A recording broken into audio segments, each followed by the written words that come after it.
What's going on, you guys, and welcome again to the Shattered Throne, session 20. Oh my goodness, guys, we have hit 20 whole episodes. I just want to thank you guys so much for allowing us to do this. How fun it's been. It's been amazing. I don't even care if anybody really watches these videos, to be honest, but I'm so thankful that we get to do this, that we've put these on here, and I never would have thought we would have made it this far. And we're just at the beginning. We're just getting started as far as the story goes. So it's been pretty awesome and amazing. Before we get to our recap, everyone go ahead and reintroduce yourselves. I know it's been a little bit, but go ahead and introduce yourselves. Hi, I'm Mojo, and I play Shonen Gold, a young human barbarian man. I am Fritos. I play Raven Falcor, a half elf druid bartender. And I'm Tech Stallion, and I'm going to be playing Tydox. He is the gnome artificer. And I'm Captain Mert. I think it's been Are demoted you? since the last Are time. Captain Earth. the, I'm Spurt. the lizard. Formerly. Oh, I'm the lizard. that's the worst. That's a wrap. That's a wrap. Jared. Like by Orpheus. Jared. Jared's truly Jared. just like Ramen has quickly become all of our favorites. Zorpheus is our favorite. It just transcends. It just transcends all of D&D. And I get to be your amazing and wonderful and truly humbled dungeon master, Matty So Ice, as I get to do this. I think I'm the best dungeon master, but humble in that way, being the number one dungeon. No, I'm just kidding. But I am so excited. Before we get too off the walls, because today's going to be a crazy session. I already know it. I already feel it. Just give a little recap of what's been going on, man. Our team had just seen the siege of Andrea by the Thorowin and Strongjaw and the prince, the dwarf of Grogenheim. He goes in and he sees in this scary, terrifying man. Means nothing to Queen Miriam Moonlight, who basically banishes everyone out of existence in one release of her magic ability, which is insane, which is a crazy time. And so the two that got to witness that were Ert and Sho, as they saw how truly horrifying she was. As they continue to figure out all these things and wonder, they were blessed with a few items, two of which came in the form of feats, as now Sho and Ert are Fey touched. Sho being able to talk to dragons, and Ert, I don't remember what his was now that I'm thinking about it, but his was something also really cool um, that I can't think of right now. I'm sorry, it's blanked. It's been a while, but his was also really cool. The other thing you got that has been given to Ert or to Sho has been the purified Moonlight Greatsword that Thorowin was carrying. A powerful and, quite frankly, an insane item that we'll get to see at some point later. And then as they escaped, the rest of the group, as they escaped the city streets, they met a few people. They ran into quite a few different NPCs. And they got a bunch of other armor and other things that they have been desperately needing as far as material components. As Tydox has gotten quite a few answers, but also more questions that hopefully he'll find out soon. As they begin to sail through the Sanguine Sea, they crush the crystal that leads them to Heaven's Ascent. And they had begun to get shifted into the new plane of existence, a plane that lies in between the material and where they need to go to kind of shortcut their way to Heaven's Ascent, the only pathway to it. And that's where we find our group of adventurers today. They have just got shifted into this plane, and they're riding. The Rainbow Road is the name of the place Okay. from Mario. But they are on the Rainbow Road to Heaven's Ascent, and we pick up in a. I think a couple of you guys are underneath the hull of the ship. The only person who is above deck is Sho, as he has walked up at the end of the last episode. So the rest of you guys, you find yourself, you guys had just had breakfast. You guys are kind of gearing up for the rest of the day. What do you guys do? What's that's the scene that we're in.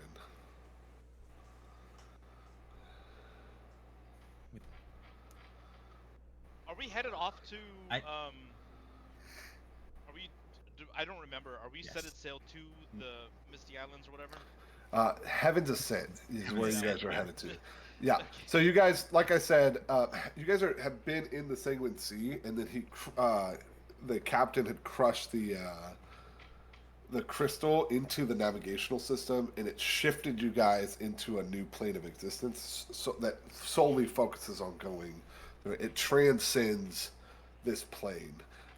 So you're not really like on this earth, but you are. All that you see, and I'll describe it for Sho whenever he was, but that's the end of the last scene that you guys had been in was there. Sho had just come above deck right after this happened. I think just for Captain Urt specifically, because I remember being pretty. I don't know if distraught's the right word. After that encounter with whatever was it, Thorwyn and the Queen. And Lazarox. Yeah. And You got a Right. lot of information that you found out. Yeah. What happened to Urt? Now that I remember, what you remembered all of your past. that's right. So she unlocked the thing that was blocking your memories. And so I think the only thing Captain Urt really is doing is probably he's probably pretty quiet right now, and then he's probably just preparing for the battle ahead. Maybe just kind of sharpening his sword. I think Captain Urt probably would wander upstairs to kind of get away from everyone, but that's all. He would probably end up top too with Sho, but he's not going to be talking or near Sho. He'd just be Yeah. kind of away, maybe on the starboard. Was it on the starboard? Whatever it's called. Starboard. Starboard, Yeah. yeah. So Right you side. you walk up to the top part of the hull of the deck. You get out there, and as you go, what you are normally attuned to, it being daytime when you guys had come out, it is now the night sky. It is nothing but stars, and these stars look wildly different. As you look up, you're not really too familiar with how stars work or the astral side of existence, but I think in your feelings of distraught, you definitely look up and see that the stars are brighter. It looks as though it is now, midnight or later. Which, when you were below deck, it was like the morning time. So, definitely some things to think about. As you kind of gaze out into the horizon, other things you notice are a light source, very similar to the Aurora Borealis, that is kind of on the side of you as you guys are sailing. If you look out to your, sides or anything, what would have been ocean is now some sort of rainbow color material that is still feels as though you're sailing, you're rocking back and forth as you're going, but you're no longer on what feels like water. If you continue to gaze out into the thing, other things will happen, but those are the initial things that you see as you come above deck. Shell, these are the things that you for sure see as you got to see it in live time, basically. A flash of green light hits you, um, and this change shifted um, as you guys had um, gotten into here. You're not as familiar with magic or how magic works, but the world around you shifted from daytime to night, as if by a flash of light. Um, okay. You would also notice Ert as he walks up, or as he walks up to the thing. Maybe not near you, but as he comes above the deck. I think Show's still pretty quiet and contemplative. After meeting with the or seeing the queen and all that she can do, I think he's in a pretty I think he feels really small right now. Um and especially then us seeing more of like this magic of, you know, how things are just so the world is so different than what he has used to and seeing in Elysium, I think. Yeah, this world is so much bigger than you could have ever thought or imagined. And in your humble abode, with all of your siblings, you do notice, you know, how different this world is. Um, I love it. Hmm. And I think with that in mind, I think Show would walk up to her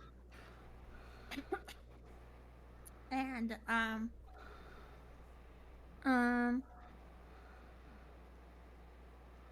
and I think he kind of is just standing next to him like silently for a minute.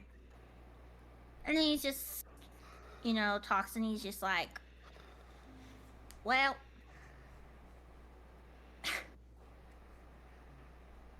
what?" I was like, "Why did you okay? Like what is What? going on?" Well, I just saw him. I wanted to try him on. Is that your eyeballs look like that? Yeah, Um, I've got that. I've got those amber Yeah. eyes. I'm sitting Ah, into character mojo. okay. Your eyes look so big tonight. No, but What great big teeth you have. yeah, grandma, like what? Um, sorry, that distracted me. Fuck. Uh, Contemplative. I was being were contemplative. She Okay. was. There was. Until Um, now, Cat. Now, this is gonna sound a little aggressive, and I'm not trying to be aggressive, but I need to know now that you've, you know, come under these revelations, what happened to you? Why are you in this form? And this is the now to break the fourth wall. This is the I can talk about my story now about Hmm. being a spy, You right? you would know every detail about your story even before the the 400 years that you had been alive now you would know, and then also like the last 50 years plus the 400 that you've been alive, so like any detail that you want to remember, all you would need to roll is a history check, or you can share as much as you want. So if there's something Okay. that you're like, I don't really know, roll a history and I can help you out. Okay. And then after I guess Show asked that question, Captain Erd's still going to be looking at, and he's like, "Well, I've been around for a long time, and I was basically sent on a mission to infiltrate and be a spy for the Soltrex. Who's I forget? Is he my brother? I think so, The right? Soltrex is your dad. Oh yeah. Okay. And I was basically a spy to find a secret weapon from the elves. My father was Ultrex, and something happened, something that I'm still not 100% sure on, but I got turned into my form, lost my memory, and then basically lived my life as a mercenary. And until now, I just got my memory back, so it's a lot to take in. And what exactly was this? Was Soltrex your daddy? What's your daddy's goals here? You a Whatever his weapon? goals. Yeah. Who's your daddy? Who does he Maybe work it's your for? daddy. So funny. Who is your father? Can I roll for history? Yeah, Uh, yeah, I can help you out. roll for history. I don't even. What's my? What even is my history? Is +4? Okay, blessed. Where's my die 20? Roll something decent. Oh, it looks like I got a 6 total. And I still don't remember shit. Six total. Six total. Uh, there's a roll- lot. There's a lot of memories that are flowing in and out of your brain. I rolled a nat 2, just in case you're wondering. And yeah, I figured. Your brain, it's a lot. It's a lot to process and to come in. So like specific things about your past is hard to really like make out, because it's like, you waking up in like 400. It's like a computer, that is downloading 400 years of memories, Buffering. that is just going and cycling, and they're all coming in, but they're not coming in chronological order. They're coming in at random points in your life. So you'll remember things about, like, your time as a mercenary. You'll remember times where you used to be a full dragon.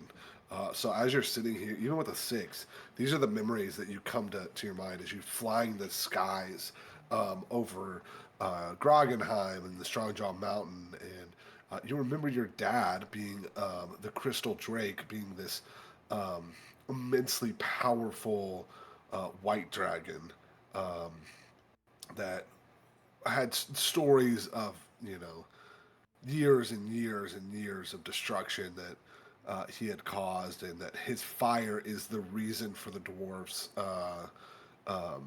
mining, and how they've like been able to prosper, as far as that they've harnessed the power of a dragon within it.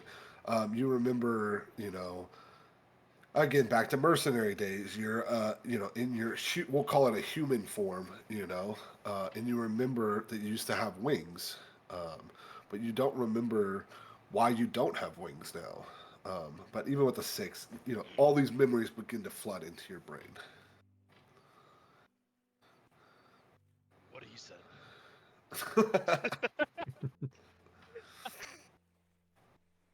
You and show I think hits the railing.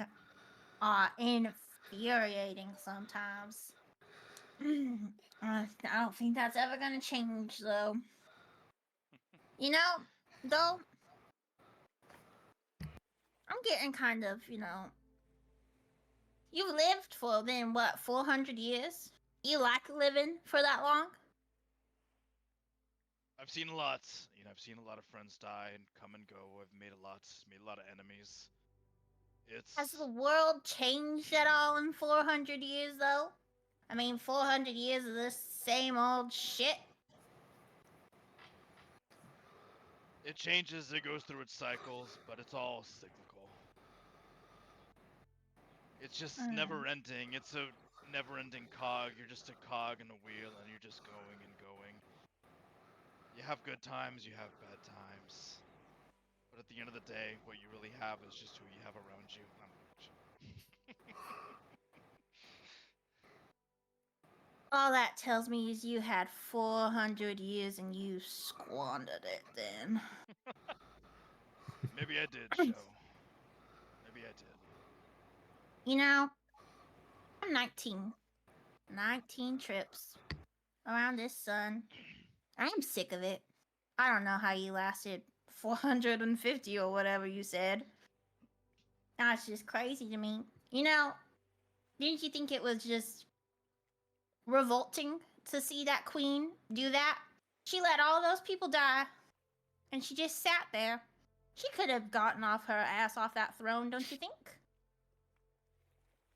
I don't disagree, but the queen is also a lot older than I am, and unfortunately, this may be kind of hard to comprehend, considering you've only been alive for these 19 cycles, but there comes a time when you've been alive for so long that it really doesn't. You lose that strong connection, that bond.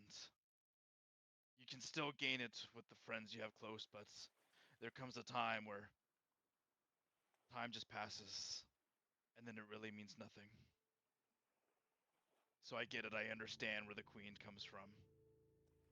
I can Well, still build those strong connections, but you do get over it. You do learn to live with it.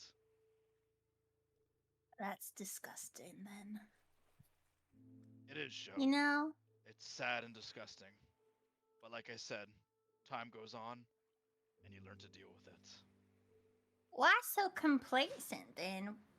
You know, why you build these bonds that you talk of, but I mean, are you if you just seem so blasé about making new bonds?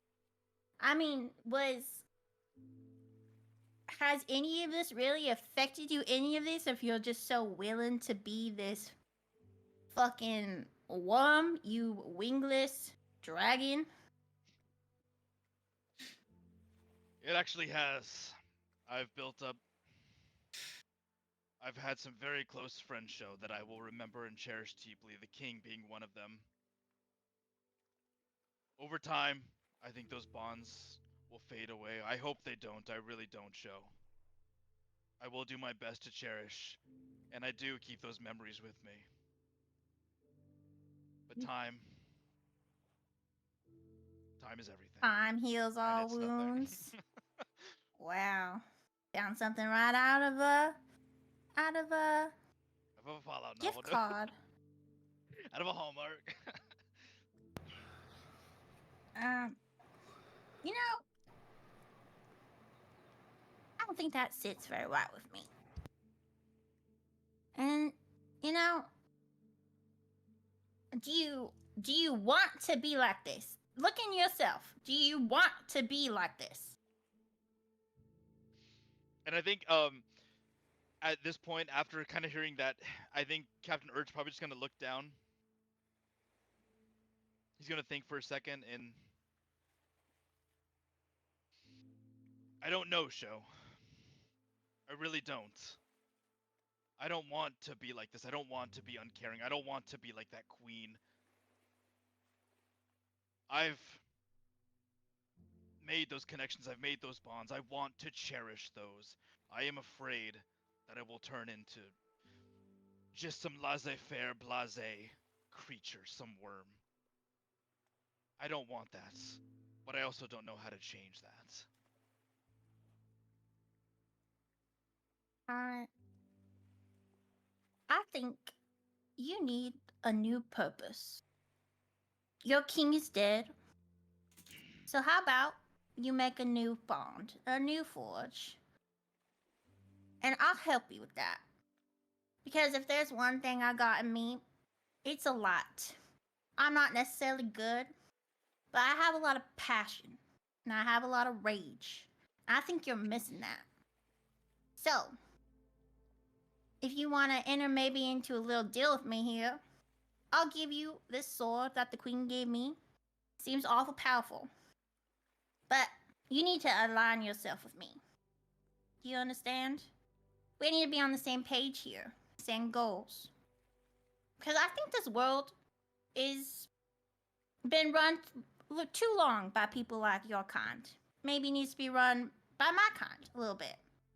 And I'm not talking about little skirmishes between Elysium and that other shithole country. Talking, you know, a big difference.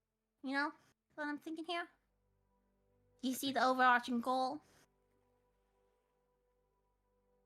I think so. It's a little foreign to me, but I think I can start to understand and grasp that concept, and I'm willing to try. Well, I think you should work on that then. Look in yourself. Because I think you can go back to what you once were. If that was your brother there, you have a lot of potential, I think, right? Out he was a strong, scared me shitless, he did. So, why don't we work on that maybe? Maybe work on changing the world, because the way I see it, we got 3 dragons in our posse. And maybe we can change something about this. And then shoves the sword into your hands. I guess Yeah. Capmer will just grab it and be like, and then I think Capmer's kind of look at it and he's like, thanks, show. Ert, in your hands, this sword feels different. You can see, you can feel it almost crying out from all of the elves that had been, the souls in the elves that had been like shoved into the sword. You hear their voices come into your thing, but now they no longer feel sad, but they feel as though they're ready to fight for something worthy, and that you are now their king. You mechanically will need to attune to this. It takes about an hour, okay, of downtime, so to be able to use this. As far as putting it on your attune on your D&D Beyond, I don't really know how to do that, to be honest, because it's a homebrew item. So you'll have to attune to it. So mechanically, just spend the next hour or so to be able to actually use it, or an hour of downtime. Okay? You hear the voices too. The voices. I got the in ring. my I've got the ring. head. I feel Like how everyone's just Show gonna does start- all the hard work of giving a masterful speech, hyping up Yeah. all these elven spirits, and then just says, "All right, here you go, Eric."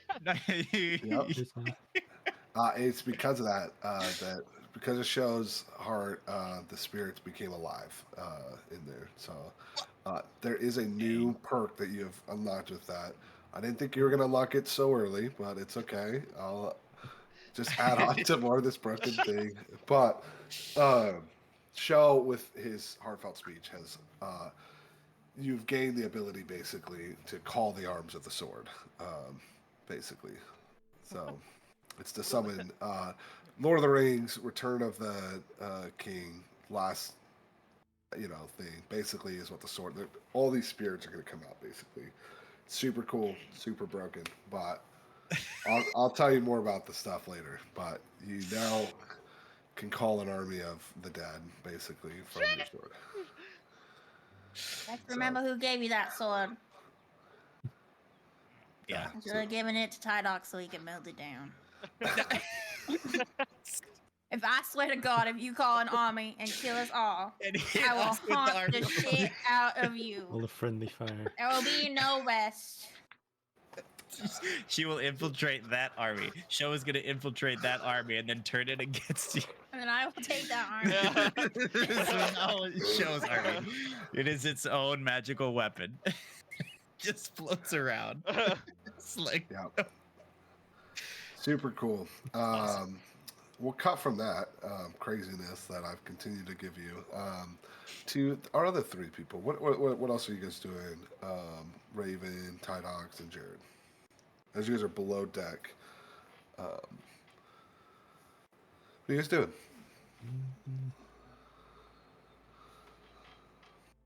don't everybody go at once. I'm still writing things, so go. Wait. Honest, Jared doesn't have much to think of because he was passed out for most of that. He was passed out near the end of that. I just know that we won. Yeah, Raven has a couple books, like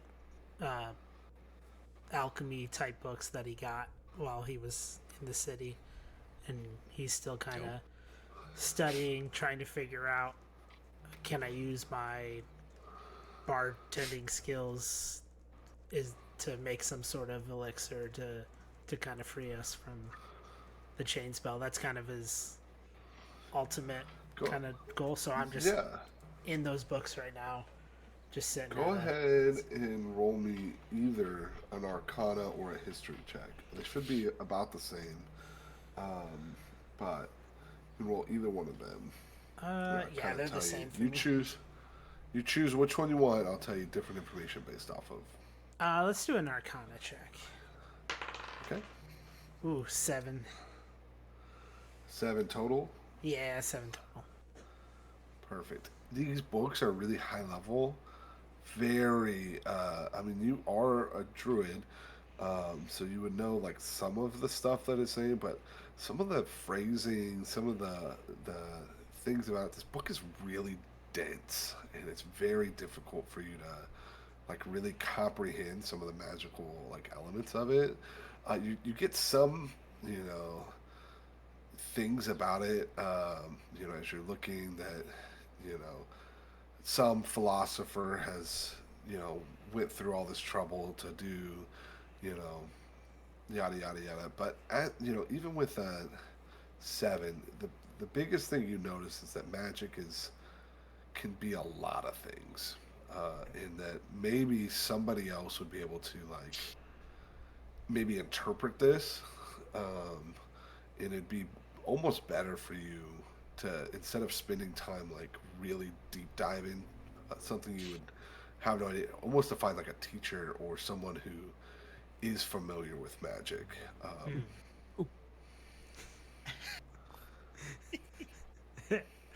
So as you're in your room, that's what you see. Jared, what do you got? I just said you mentioned you needed someone with magic. Oh yeah, Maybe someone you can who try it. also isn't under the same spell. Yeah. Jared wakes up and wanders into his alchemy room. He's like, "Hey, Raven, what's up?" Pops his head. It's like, you call? It's like I had a weird feeling that I should be over here. Well, You hear a knock on your door though, and it is Jared. Jared pokes his head into your room. How's it going, bud? What you up to? I. Well, I did my morning routine. I'm all nice and refreshed and prepared for the day. Oh, that's nice. Well, you're a priest, right? You know things. I know things. What do you need, my child? I'm trying to What look at troubles this. I'm looking at this book, and there's some things I'm having a hard time understanding. So I was maybe hoping you could help me out. It's a lot of magic stuff. Jared, I you guess can take a little you can look. you can take an Arcana or a history check, and I already know your Arcana is ridiculous. So Oh god, it is good. It's a +9. yeah, feel free. Feel free. I'll tell you either one. Game same thing. Whether you roll a A nat history check 20. or an Arcana. A It's a natural nat 20. Perfect. Jared- So 29. You understand a lot of this. A lot of this magic is something you would have studied in your classes. It's very strange. I'll start off there. It's very strange that Raven has it, in that it's like, you know, oh well, like this magic. The reason that Raven's having such a hard time with it is because the magic that he's looking for and the magic that he attunes to in his like spirit are two different ones.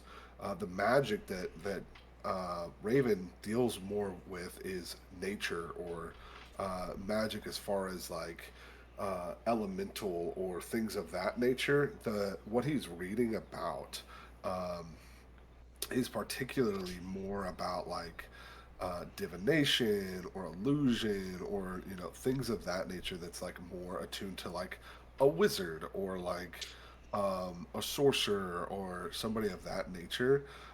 It's even different from your magic that comes from the gods, um, and so you see this book of like alchemy and stuff, and he didn't ask you a question, so you don't really understand what he would have wanted. But basically, like, this is why this feels like he can't really understand this, is because it doesn't even attune to his magic.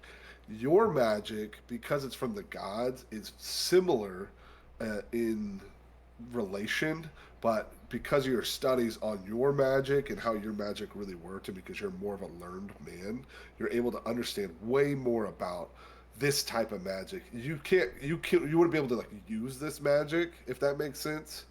Just because you got a nat 20, like you wouldn't be able to use this magic, but this magic is wildly different. And if Raven were to ask you another question, I would give you more answers. But you never asked him a question, or he never answered any sort of questions. So, but that is what you get from the book. Okay. Well, what I can say is, this is not, well, it is magic. It is not your magic. It's not your expertise. And not really mine either. Perhaps I can provide a little more insight into this than you can. Well, all I know is I can take magic and infuse it into booze, which has done us well so far. When I haven't had to light things on fire. What I really want to know is, you came to us pretty late. You seem to have at least some sort of relationship with Yosef, or whatever's going on over there. How much do you know about this spell he has on us?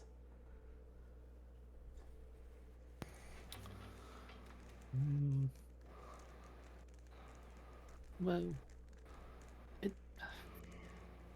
feel like he's not. I feel like I don't want to say everything I know. I feel like it would be bad if a priest just said, "Well, the high priest is using abyssal stuff." Yeah. That you do know. I don't. All of you know. You haven't really confirmed it, but you guys are aware that the magic inside you is abyssal. Yes. Gods can be abyssal or celestial. So like, it sounds bad when you say it like that, but his magic can come from a dark god, like a god of, the abyss, basically. And that's where abyss comes from. They're often referred to as demons in this world, okay, which is bad, but it could be anywhere. So with a nat 20 with Arcana, I will tell you, you do know, and Jared, you can share this as much as you want, or you can confirm or whatever, but the magic inside you guys is some sort of abyssal magic, that only a high level, like, person would be able to use this sort of spell, on you guys. Yeah. Well, what do you mean? I'm just like any of you. I'm just a priest. I'm just a lowly priest. I don't know much about it. It's quite a complicated spell. Only someone as skilled as High Priest Joseph could manage. But I cannot say any more than that. Well, that makes sense. I doubt they'd send someone important to work with us. They probably want to make sure they can control you just as much as they can control us. No, I wouldn't say not important. Well, I mean, you've done well by us, so you're at least important here. Yeah, I've been trying to figure out more about it. See if there's a way. Maybe I can make an elixir or something that can help us. Get an upper hand. Oh, I'd never dream of such a thing. Well, I mean, the reality is you're one of us. As loyal as I'm sure you are to your priesthood. They put you under the gun just as much as they put us under the gun. Oh yes, well, I do have a thing or two to think about that. I do have a gripe or two about that, but well, whatever you decide to do, you're a good man, Yosef or Jared. We'll Yeah. Yeah. Hey, speaking of, do you got any? I got some booze here. You got any of that food that you can just kind of make Oh, magically appear? you know I do. All right. Well, I'm. I guess spend. I guess I could just spend. I could spend a spell slot on more food. I said, do you need health? Because I can make beer that gives you health. Spell slot for spell slot. No, it looks Well, we like you're wouldn't want. full. Nah, I am pretty full. Wouldn't want to go into the next adventure unprepared. That's Of true. course not. Wait, hold on. I want to see one thing. I How can you fight on an empty stomach? Something you can do, mechanically wise, you can ritually cast abilities or spells. It takes 10 minutes plus the casting time of it. So some of the duration of it. So sometimes it'll say like can last like a minute or instant or whatever. So it says instant. It's 10 minutes plus that, and it doesn't cost a spell slot. So if you sit here for I don't know how long it takes for um, create food or drink. Like second That's a- level, third. The third level spell too. Because It's here's what I should want be to like, do. like 10 minutes of you ritually casting this thing. What is that? That's I okay. feel like the ritual is just like going to the kitchen, Yeah. going to it the would. pantry. So It's just making food. Like it's just him making a sandwich. It's like, yeah, I made this. since I can't heal him, what I want to do is and like have this be effective for a set. Like I'll spend the spell slot now, but have it be effective for the next combat. Is give him bark skin. Like essentially give him a bottle of bark skin Nice. to get Yeah, his. it sounds cool. Yeah.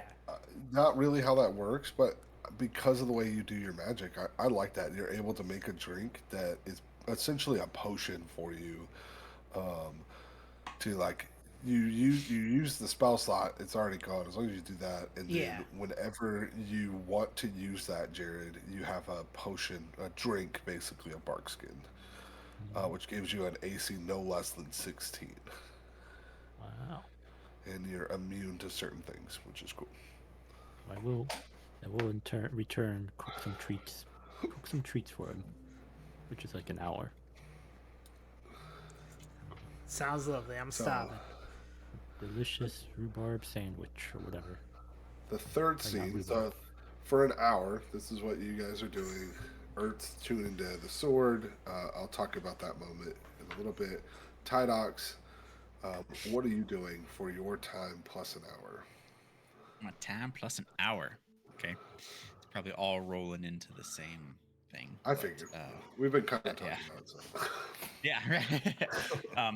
So Tydox would have wanted to tinker with the things that he got last time, specifically the Tinkerer's junk, and he has now a tinker, like the toy maker's hammer and the Tinkerer's junk.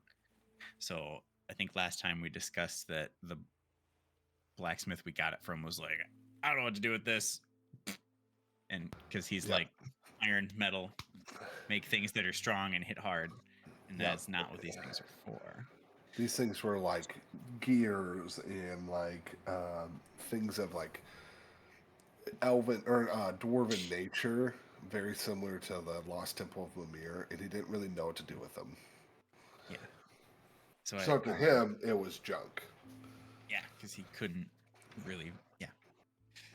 So, I think Tydox has been trying to find, like, his still overarching goal is to try to make something that's useful for everyone that helps, like, the betterment of the world.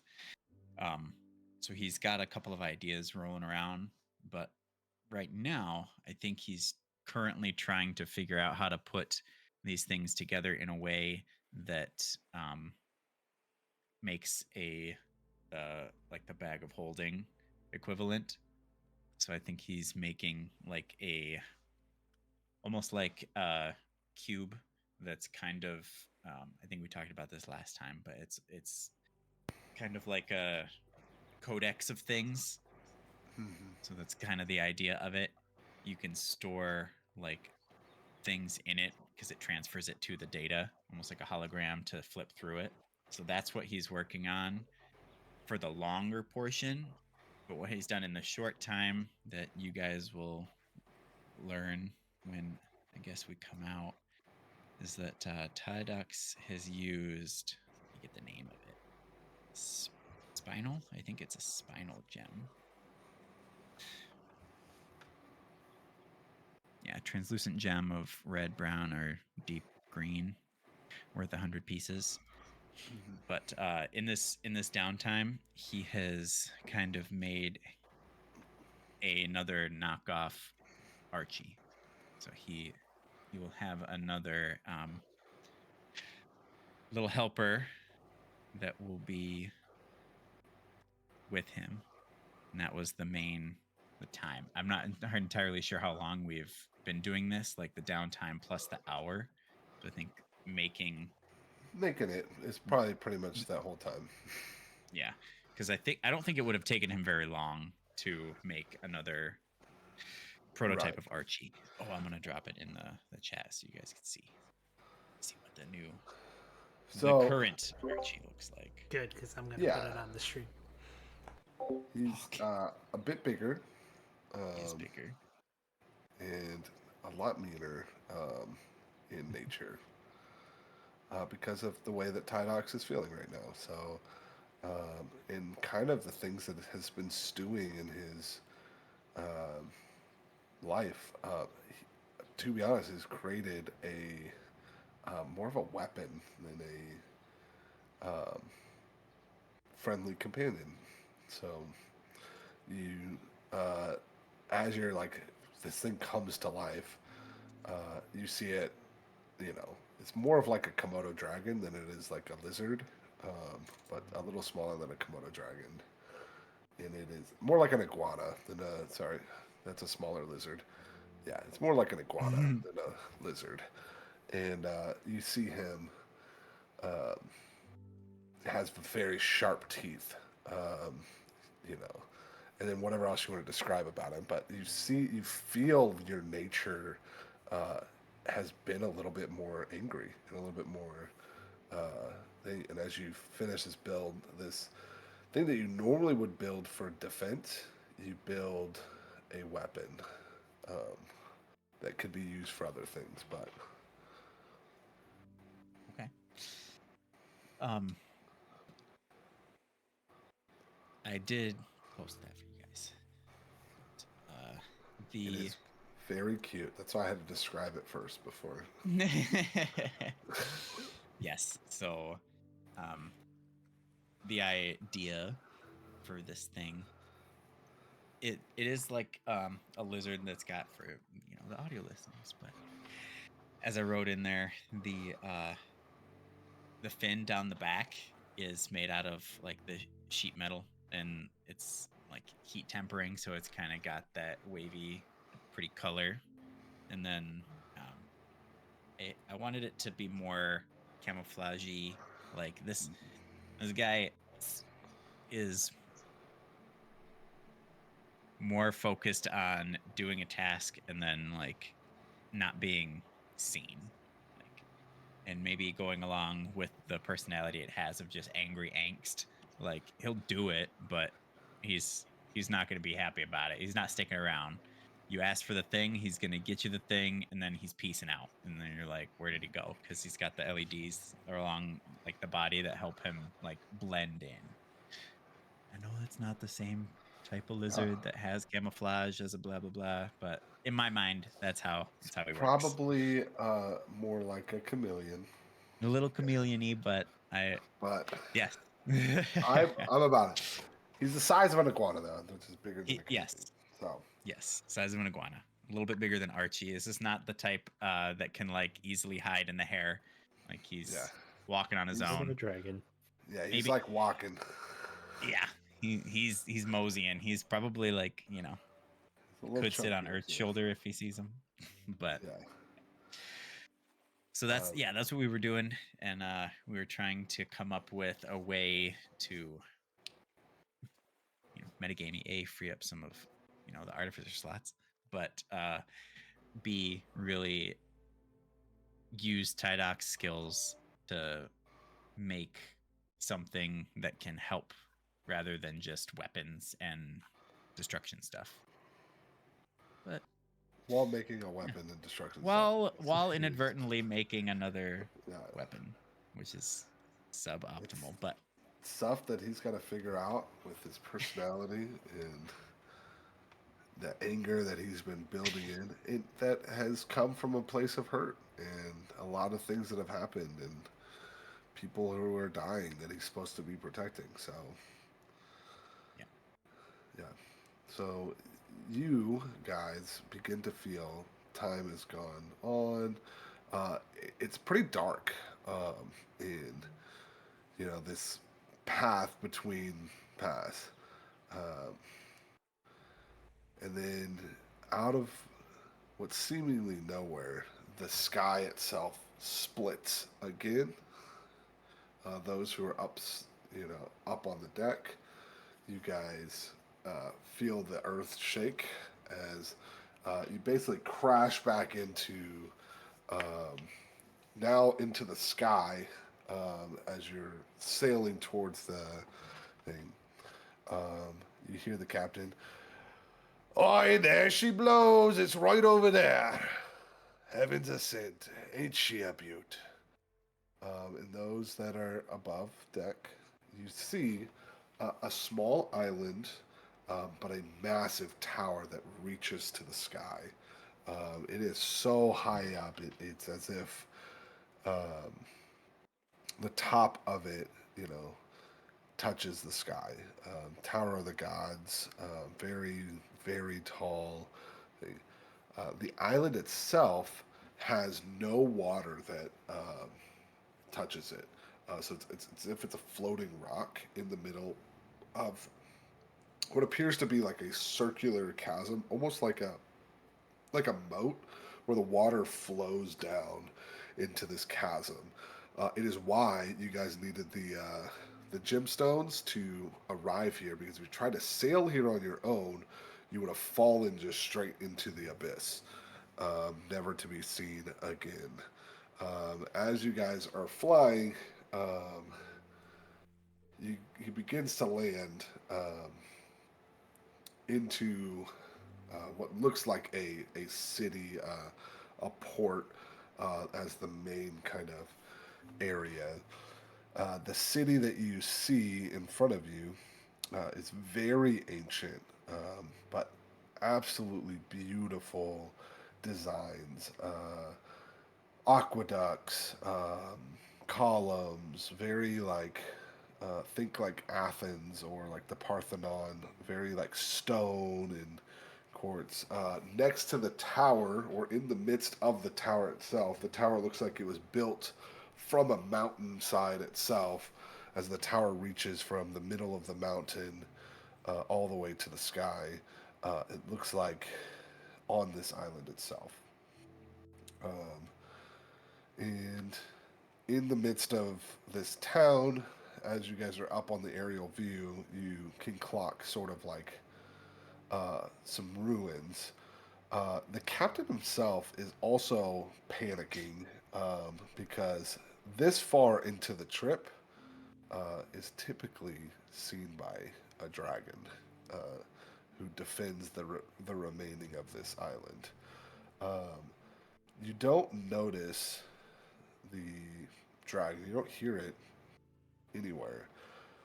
But what you two do notice is about midway through the tower, Heaven's Ascent itself, there looks to be a hole blown through um, the middle of the tower.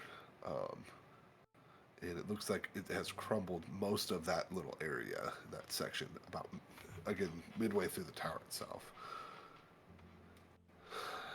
And as you guys begin your descent into the has a small little bay in this island for the ship to kind of land in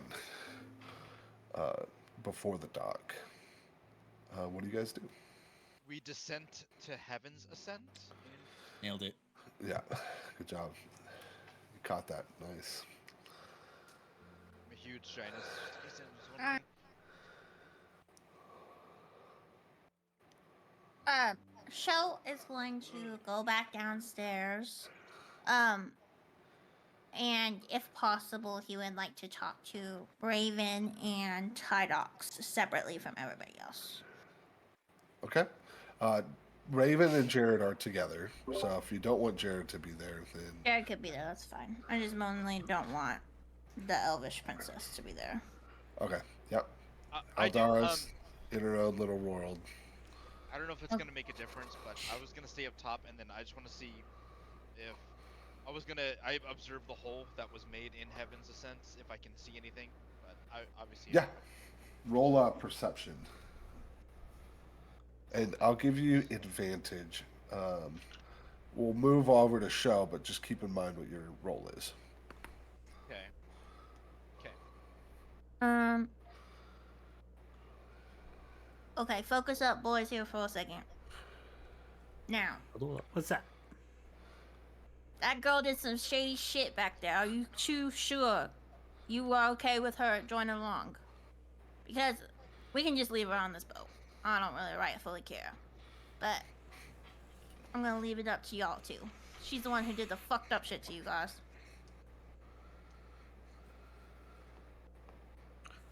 I mean, she tried to kill Tydox, but who hasn't? Who hasn't tried to Even kill Ertz any of tried to us? kill Tydox. That's fair. I'll leave her too. I don't think I wouldn't. Well,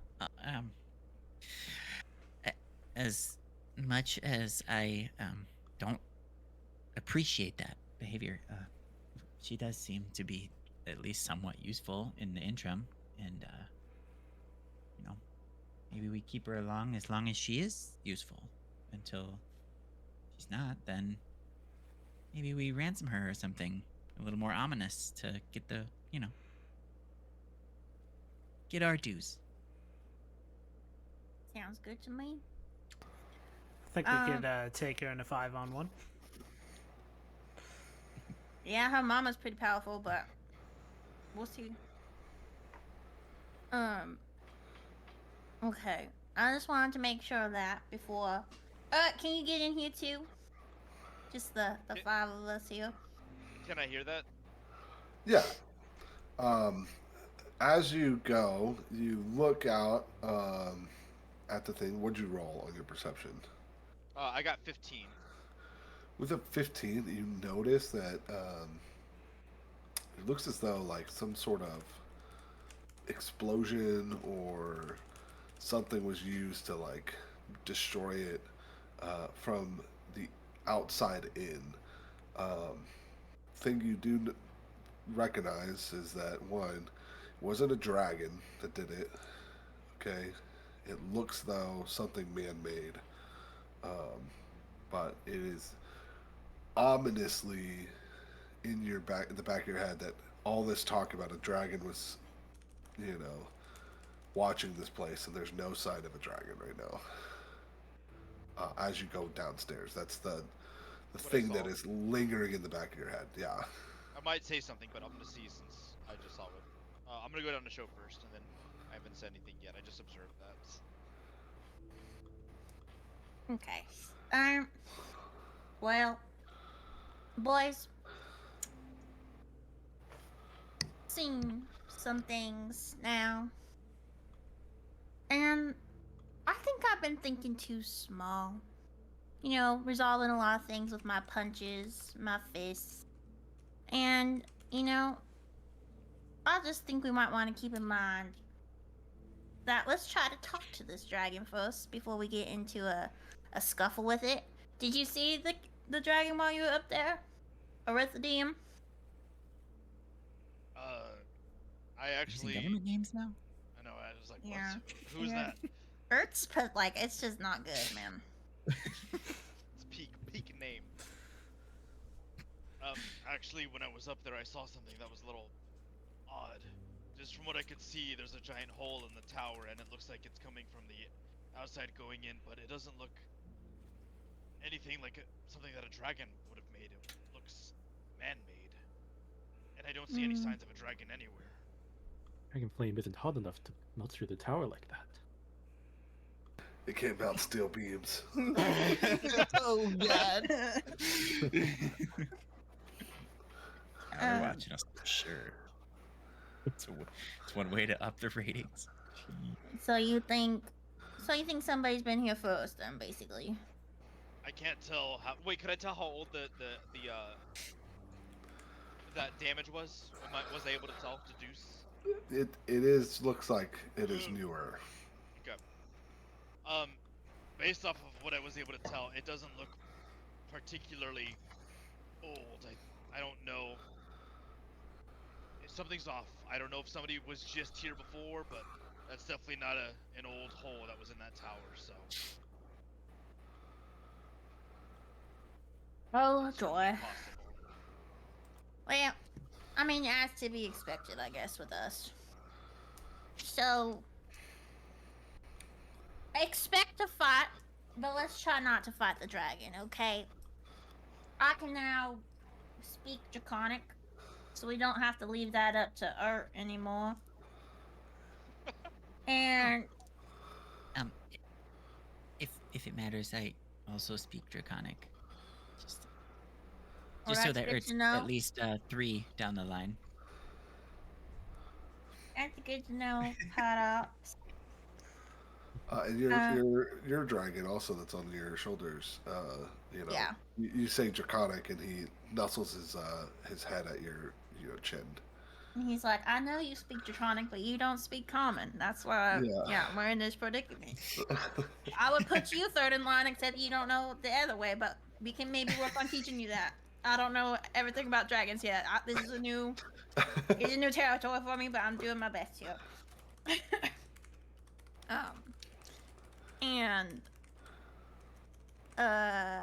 Sorry, give me 1 second.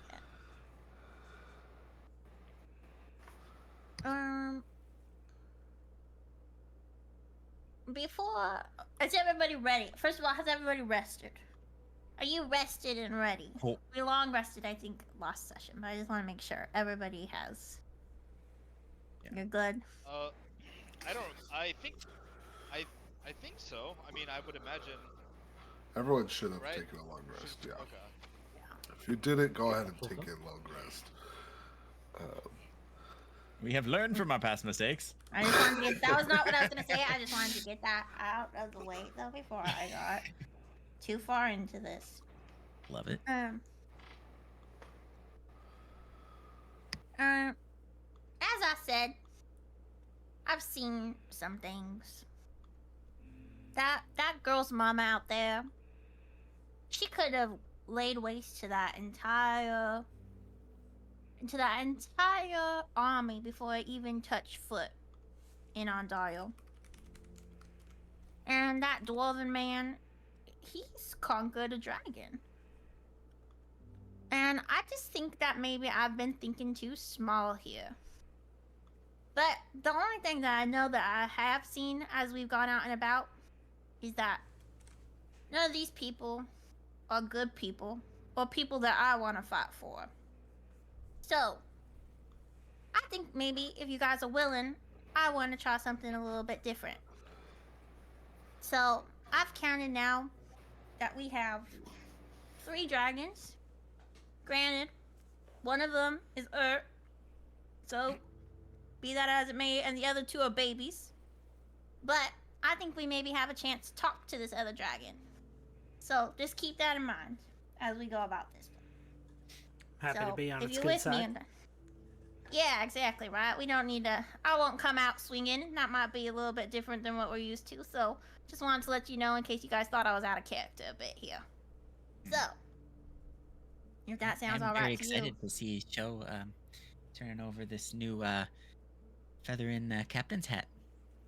Yeah, I mean, we still gotta find out who blew up that tower, though, right? So, don't think the fists are gonna be put away yet. But Um, uh, I'm definitely behind you, Show. If anything has taught this group that we should stick together, and Jared, welcome. But I don't know if you know, but we're kind of in it together for the long ride.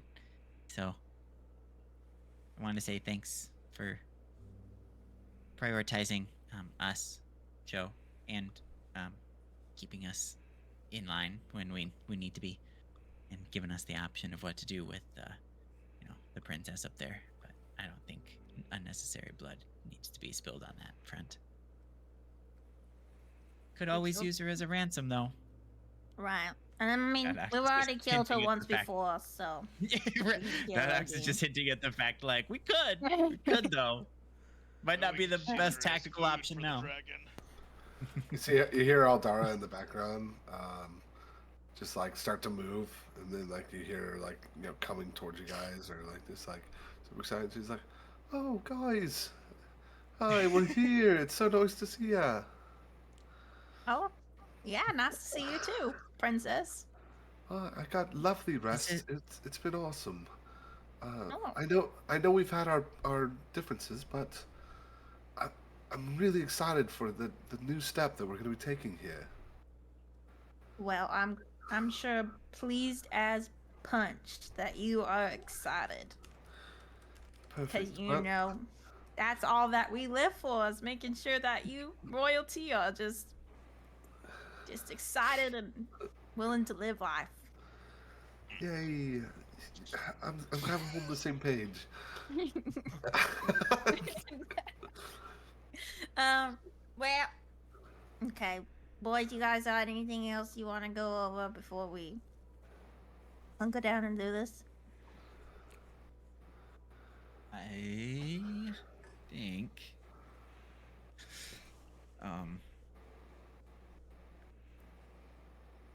Sorry, I had a thought, but I also don't think it's gonna be beneficial.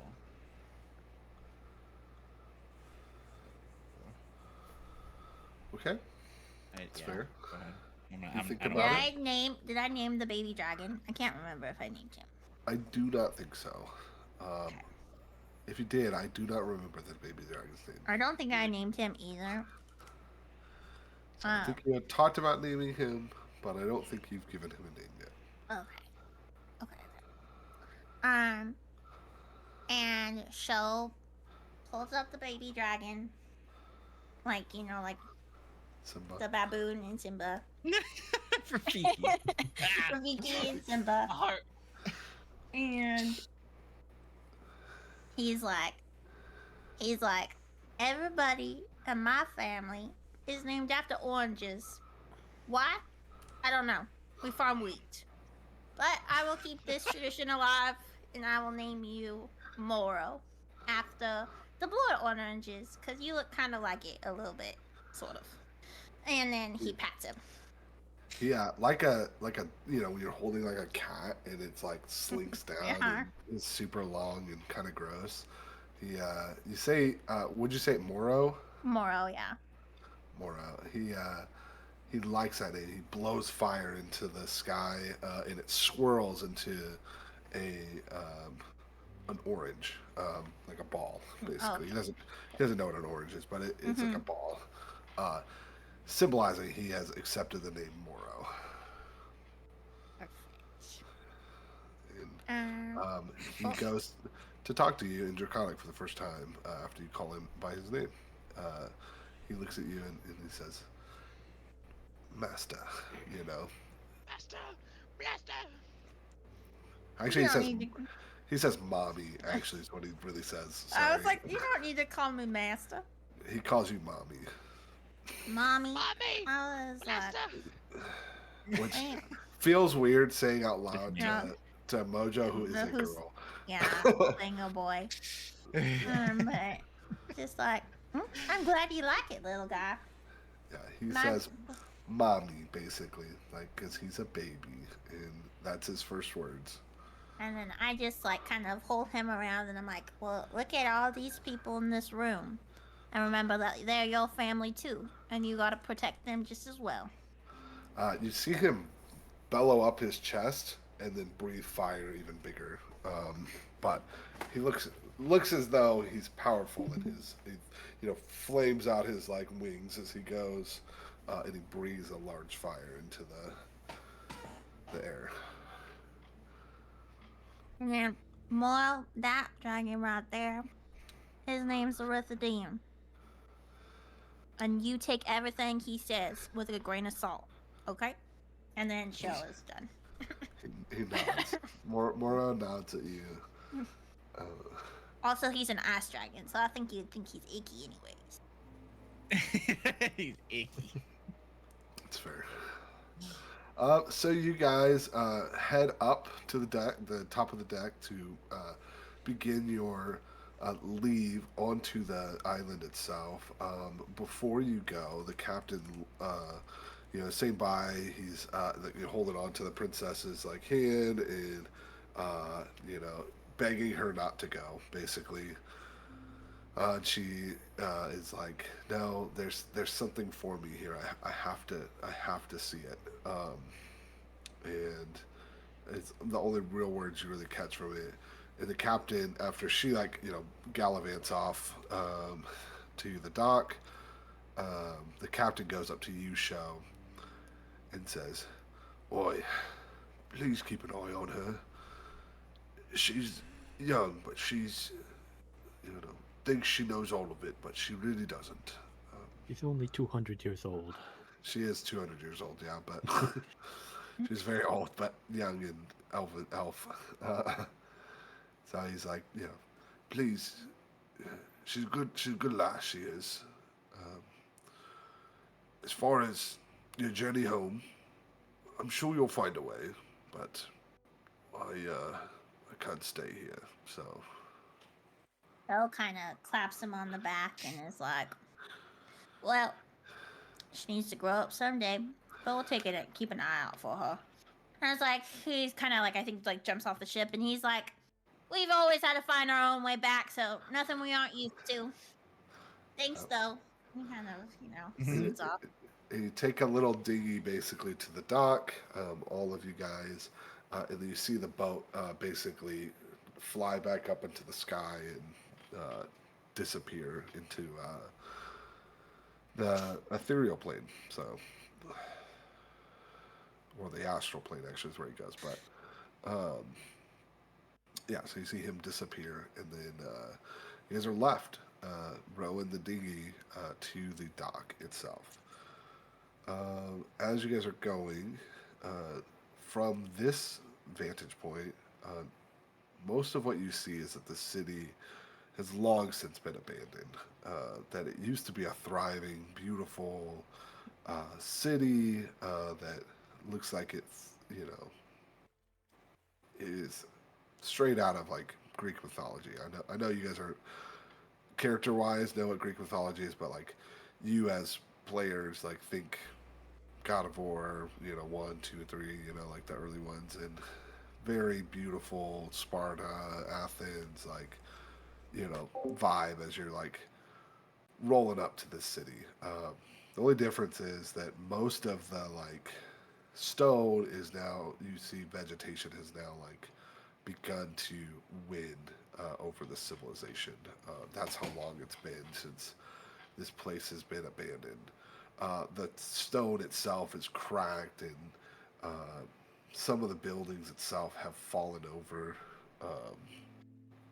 But it's all you really get to see as you're like, rowing your way up.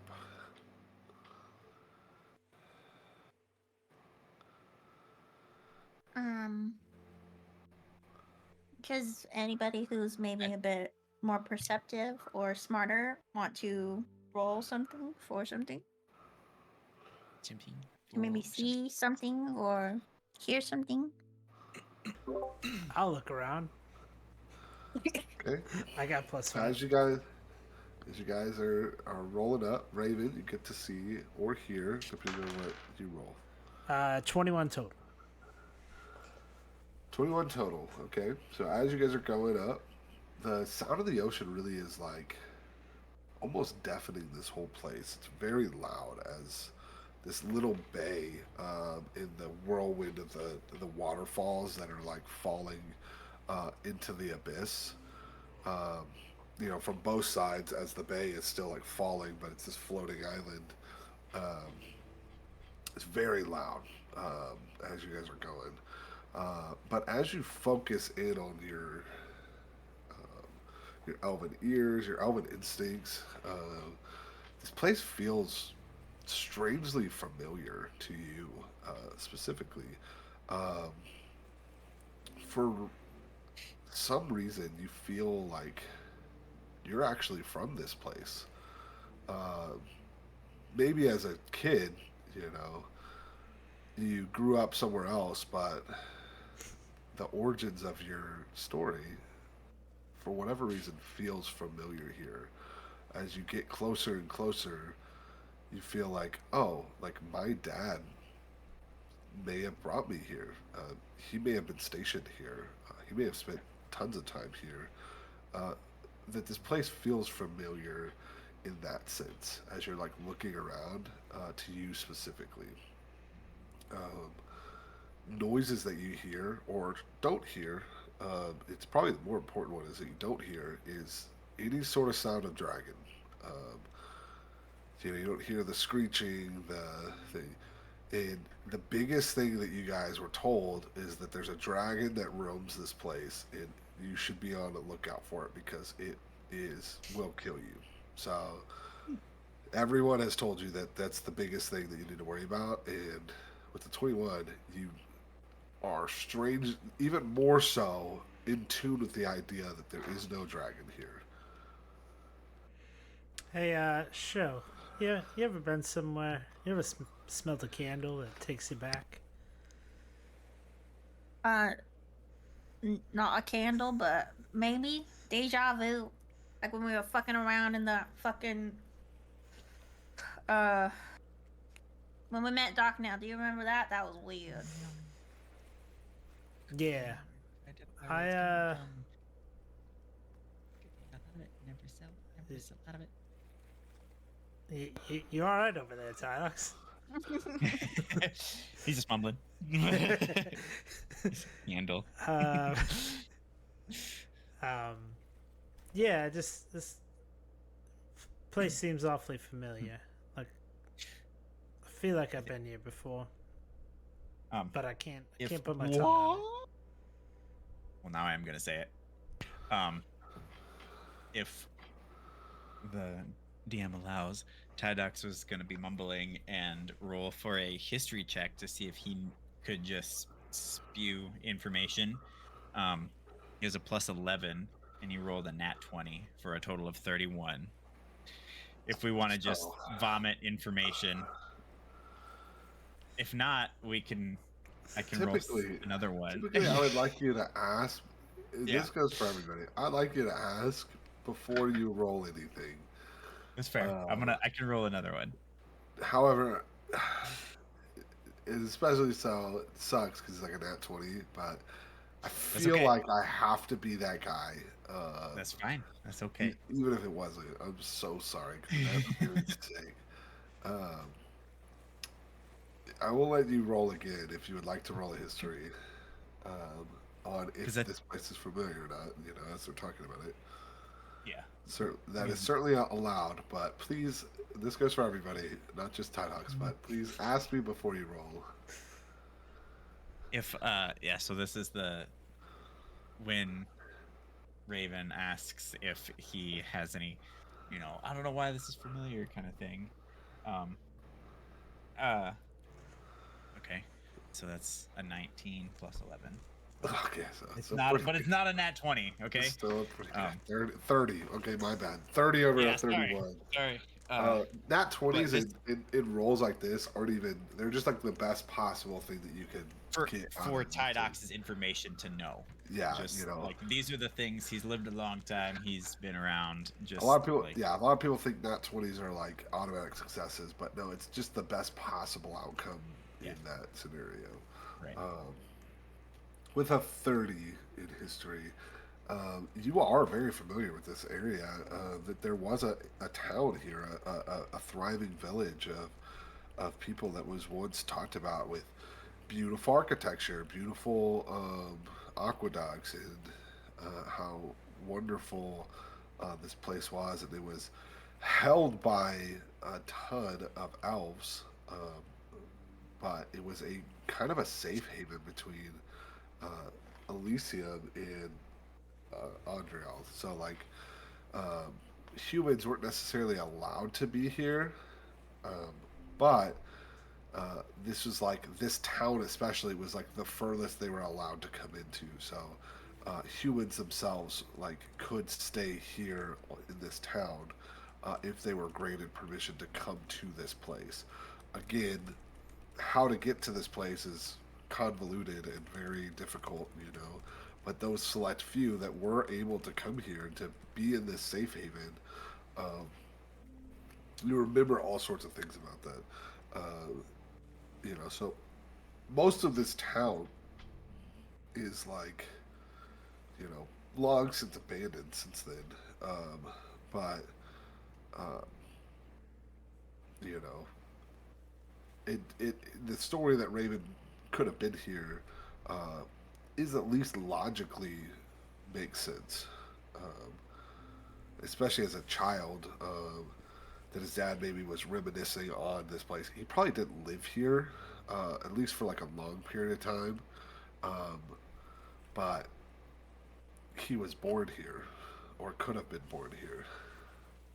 And this may be where um, his parents met,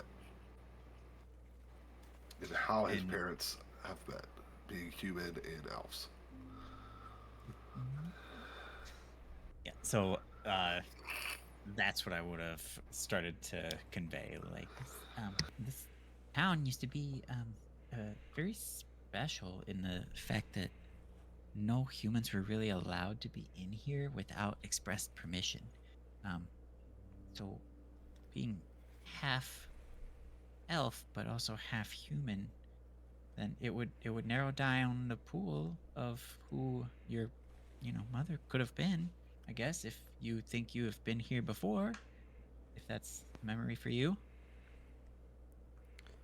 I Seems mean, like this place has long been abandoned. if I was here, I was probably really young because don't have a lot of memories of it. But there's just a feeling. But But as we go, Right. we can be on the lookout for things that might help with that. Like you feel deja vu or you feel unsettled? I'd say more on the deja vu. Vu. Not nothing. N- no alarms going off on the head or anything. No. Uh, Mm. Uh, at least not that I one remember. Hopefully not. one particular alarm for me, if it's rather the absence of, wasn't there supposed to be a dragon here? Like I feel like everybody told us about this dragon, but we really haven't seen the dragon. I don't get the sense there's much around us. I haven't heard anything out of the ordinary. Or I guess out of, in the ordinary, because like you said, there's supposed to be a dragon. Would we know the name of the dragon? Yep, Yeah, it's Khaleesix. right? Oh, Khaleesi. Aldara. Aldara has mentioned her. Aldara, as you guys say, Aldara also chimes up and says, "She's here. Of course, she's here. We've. Why would she not be here? She's the one guarding this place." Well, somebody Um, blew up your roof, so I'd be Maybe happy She might if not be here. Nerd. you pointed it out where she happened to be. It'd be good for us to know. Well, she stays literally in the sky most of the time. She holds open the. She patrols the sky, and she, it, at one point, was, you know, kept all of us safe here. do you know her? Have you would she Yeah. recognize you? She's, of course, my mother used to write her, and as um, children, all of us have written her. My mother and her, they used to be great friends. Well, she, looks sad, into the water. And I don't know what happened to her, but she changed. Um, she got defensive, and this place went in. A, uh, she went on a rampage, and then my mother said we were never allowed to see her again. That's why I've come actually. It's it's to see her again. I loved her as a kid. So of course she's here. Why would she not be? Don't say she's not here. Sometimes reality can be a tough pill, but we don't know. We don't have enough evidence yet. So let's just keep on going and see what we find. But I'm wary then if she had attacked the village, then to just call out to her. I'm sure she'll see me and we'll be fine. I'll I'll do my best. We'll see. And as she says that, the dock begins to approach as you guys, uh, are able to get out. You tie the boat up to the dock itself. It's hard to say really a boat, the little dinghy, the raft that you guys sailed over to it. Um, you guys are greeted with the abandoned city of Heaven's Ascent. Um, what do you guys do first? Um, uh, Shell would like to look to see if there's any signs of recent tracks or of somebody new showing up recently. Okay, roll it an investigation. Got a 2. Okay, you don't notice if there's signs of anybody here. You do notice basically 3 areas: the base of the mountain, which is where the start of, Heaven's Ascent goes basically all the way down the abyss, all the way up to the mountain. So this island looks like it's kind of been wrapped onto the tower itself. But that looks like that's where you need to go. There's more of the city that you could definitely explore. And then the third thing that you see is like it's hard to call it a coliseum, but what could have been a large amphitheater, an area for sporting events or games or something like that. It looks like some of it has been destroyed. Uh, but as far as recent or older, it's hard to make a difference, to be honest. I want to see if, because I saw the hole is how close am I to this hole? Are we close to the hole in the tower now? The mountain is forever, maybe a mile or two inland. Is the base of the mountain where the start of the tower would be. The hole is very evident as you guys get closer. It is so evident that Eldara is full on ignoring it as a possibility for them. I wanted to see if there's any recent signs of not tracks but battle, or I could just find out what may potentially cause the hole. Okay. Whether because obviously this it came from outside in. If there's I want to say maybe gunpowder tracks, maybe a tool that may have been left behind that could determine what caused it. Okay. Pause on that. Anybody else want to roll investigation Okay. too while I'm sitting here? I'll let you guys roll a group investigation for things if that's what you guys want. But only one person can roll one, and then I'll let you roll that at advantage. If everyone's if that's what everyone wants to do is look for clues and signs of things, then yes, I'll let one of you guys roll at advantage. Mine is plus Investigation check. 0. Get it, nerds. You know it ain't me. I got a plus And plus 8. 4. Oh yeah, there we go. So I wonder, maybe the +8 might All right. It just sounded like all of you guys were looking for similar things, so I was like, They're looking for different Yeah. stuff. Yeah. you know, Yeah. So we'll flavor this as you'll roll it as the group, basically. yeah. Okay. So we're all just scared about Yeah. looking for stuffs. 17. And what did I say? Plus 8? 25. Yeah. 17 plus 8. So all of you guys are kind of looking around. You're trying to figure out one, where's the dragon? Two, why is this place abandoned? You know, and then whatever else you guys are looking at. With the 25, some of the picture begins to take place. Tynox, you're the first one to notice it. That a lot of these ruins, these buildings that have fallen over, you find scales. Is the first thing you see. As the first clue. It's scratch marks. I'm sorry. Was I supposed to roll at advantage? I just assumed 17 was pretty good. You can roll at advantage, so you can roll again. All right, 12. So we're good. So Sorry. 17 is the highest. Okay. Sure. It's fine. We find scratch marks. Oh, You find scales, right? scratch marks and scales. Is the biggest thing around here. So there is some sort of, and they're green, very jade-like. I'd say you find 3 scales and claw marks. So the claw marks aren't really tangible to like grab like you can at Monster Hunter, but the scales though are very like something you do notice and you can use. So those 3 scales are usable items. So Acquired. yeah. Instant. 3 So, jade scales. 3 jade scales.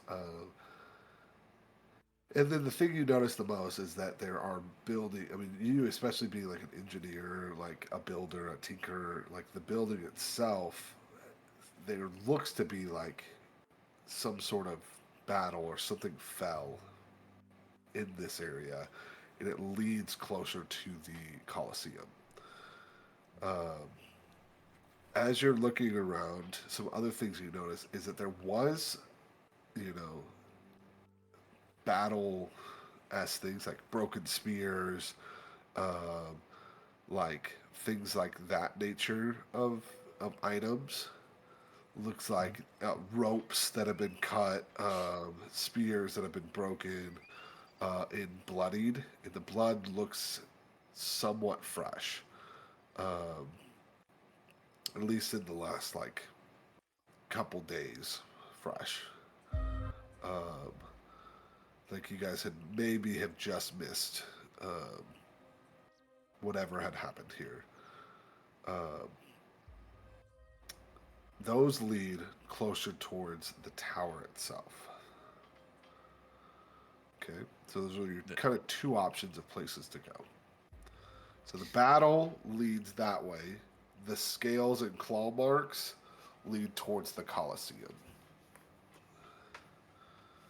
And they look like they're in 2 kind of different directions.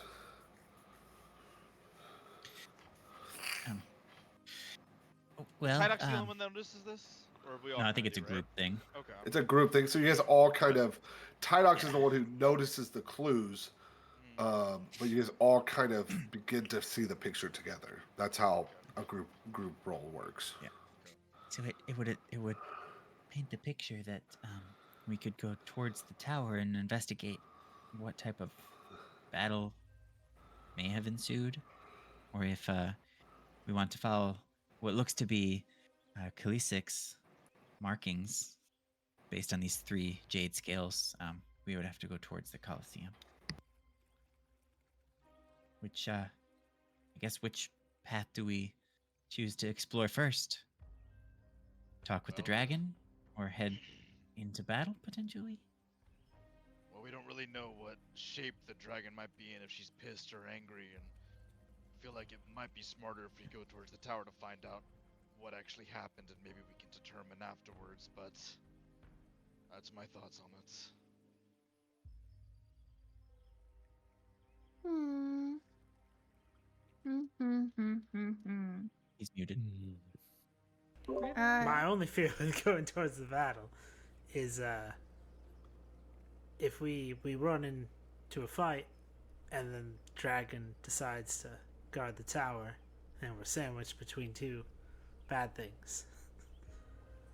Not a fan of that. That's You can definitely also use plausible. them as a distraction too, potentially. Good The point. problem is we don't know. We don't know the state of any of them. Even if there is people, maybe there's no dragon, maybe there's no people. Maybe there's both. You could always just leave it to chance, flip a coin. I do don't, What do I you don't what do you think think, we Cap? need to do that. I'm A just saying I coin got this to nice little your coin dragon. Toss a coin to your dragon. Well, Raven, selfishly, I would like to go see the dragon first, I think. But if this group's objectives is still to find the items, then I assume maybe it would be better to check out the tower. But it's up to you if that's what your guys' objectives are. I think this group still has a will, so I want to enact our will, not just mine. Well, we got a lot of dragon friends, and we got a squirt whistle if we need another one. So you know we could try to befriend the dragon. If that works, and that's a big risk. Dragons can fly us up to the top of the tower, and then we skip all the battle. Maybe, or Fast maybe travel. the dragon might see the other dragons as encroaching into her territory. We don't know. I opt for the choice that gets us out of here quicker, so we don't have to see the dragon. We also need a way home, the boat keep said, so if Dragon can fly us to the top of the tower, Dragon may also help us get out of here. Did what does I know you described the tower for us. Is there could I roll a history check to see if we have any more background on what might be that way? Yeah. I said it first. Yeah. Good job. Now what? Yeah, right? It's a 10, so 21. So, history of this place, I mean, is town towards the left side would be like a jungle to the mountain and then the tower. So, what stands in between the base of the mountain is the start of the tower. Basis the tower was built into the mountain. What looks like. Okay.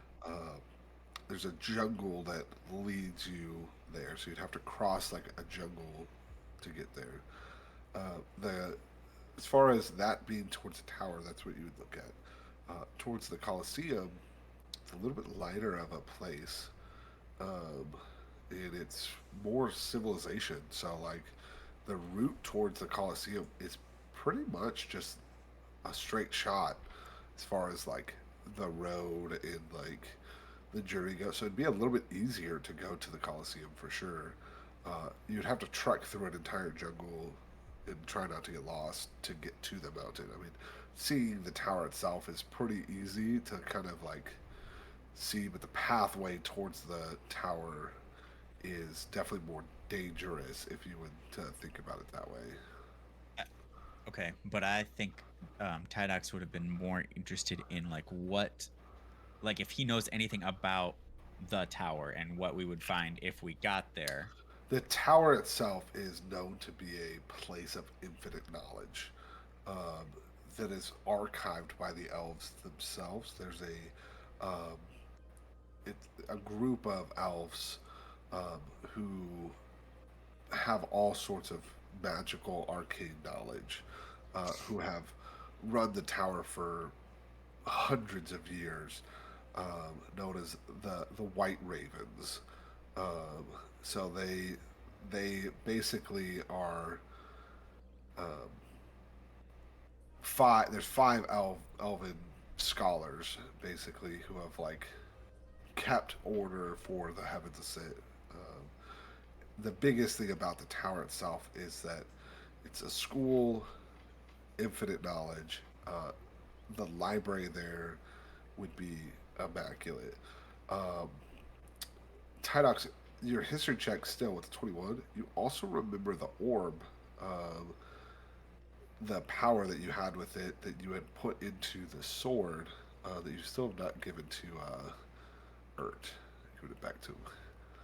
But you have transferred the power that was in the orb to the sword itself. Um. So, from what I remember, the tower that seems to be at the mountain where the battle sign seems to be is a tower of immeasurable archive. All the world knowledge that has been kept by the elves. The 5 white ravens are the cartographers of this tower that holds immense knowledge. Um, I could easily see somebody waging a war to gain control over that, which might explain the battle. That's probably where our goal is if we were to just go and try to acquire our artifact. But I I think going to the dragon might benefit our purposes rather than Yosef's. Well, That's just my input. Tyox, I think you bring up a good point. I think we gotta put it to a vote. So, who's in favor of going to the tower first? And I think Jared is too. Right? Jared raises his I hand. get a vote. Yeah, you can vote. 'Cause I would prefer to not see another dragon. Well, you might want to get used to looking at those dragons. Yeah, to be Shifty, fair, the last is the new dragon. homunculus. Yeah. Scared Shifty, the Baron new so bad homunculus, he- kind of yeah, keep pops going, up sorry. and also raises his hand, like he's not about going to see the dragon. You But- do not get a vote yet, sir. You will It- maybe consider that later. You I'm see happy him you are hit- still here. Yeah, you see him hiss and then disappear. Well, that was short-lived. Friendly, that one. He's going through Eldara some things. also votes for dragon. She's Well- like, if I could say, I would love to go see. I mean, that's all I care about. So, but that's fine. We could go. We could do whatever you want. I'm just here for the long. Thank you guys for thinking of me. You know, she starts backing out. Um, I see. I see where I'm not wanted. My bad. I'm sorry. I take my vote back. we'll keep that in mind, but you don't get a vote. That's just between the main party. No offense to you, Princess Aldara. And so then the show's like, well then, Tydox, Raven, I assume you're on Team Dragon. Team Dragon. Raven's got some pretty lofty goals, but I like his ambition. I'm not saying it's a good plan. I'm just saying if it works out, it'll be awesome. So 3 votes to go see the dragon means 3 out of 2. You guys are all cool with going to the dragon. Been outvoted. Yes. So you guys make your way to the Colosseum. You start to follow the tracks. Really the destroyed buildings is your biggest key that you're headed in the right way. Tydox, as you're going and searching some of the rubble, you gain 5 more jade scales. Yeah, baby. Okay, so you have a total of 8. Oh. Okay, as you guys get to it, you're greeted with basically a drawbridge door, a big cast iron door that would lead you into the Colosseum itself as your first roadblock.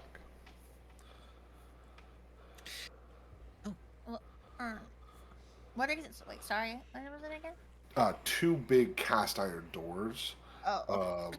that would need to be pushed open or some way to some. If you get closer, I'll tell you more about it. But you see two big cast iron doors that would lead towards the Colosseum. That basically are the start of the Colosseum. It's hard to really call it. It's more like an amphitheater than a Colosseum, but Okay. to get your head in the idea, it's like a big gathering place. I think Show just goes up and tries to push on it. To be honest. Okay, give me a strength check.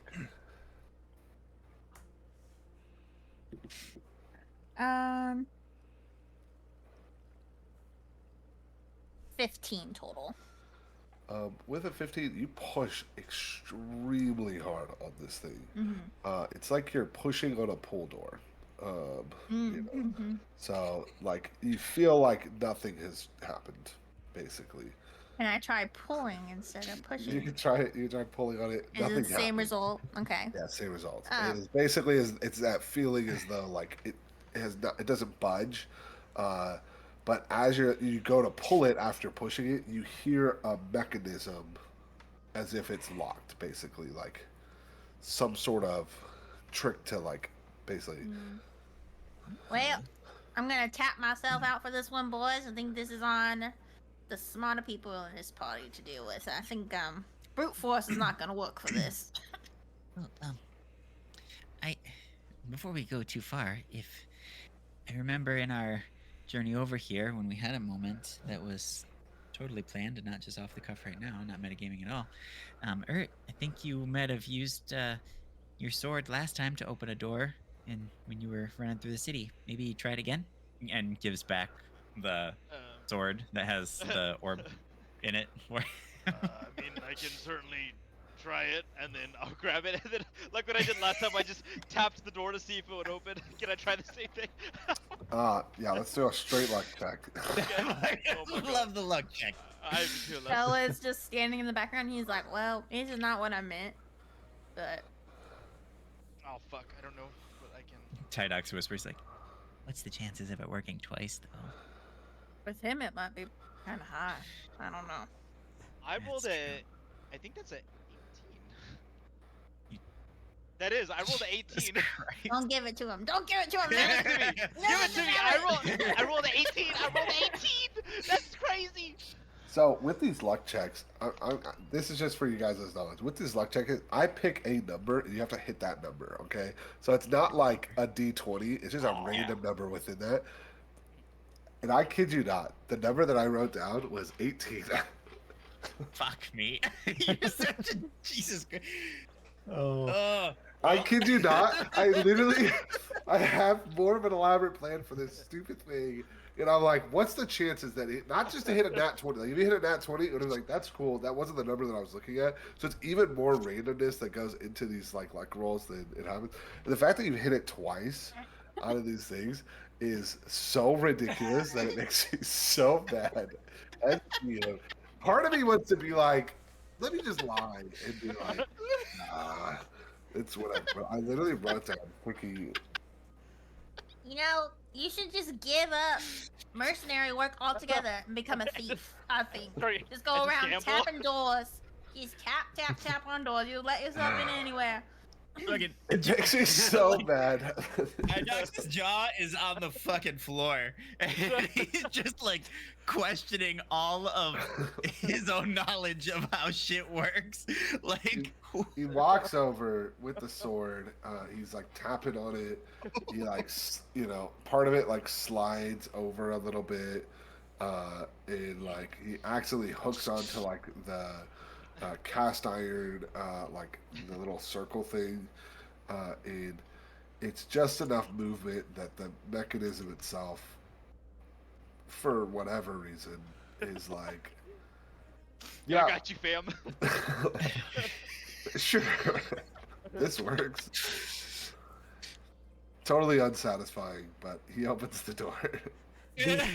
the sword material hits the cast iron and just sends a jolt of electricity, which activates The mechanism. reverberation at Yeah. the It's exact perfect. frequency. It's like a The stab. door, the door begins to open inward.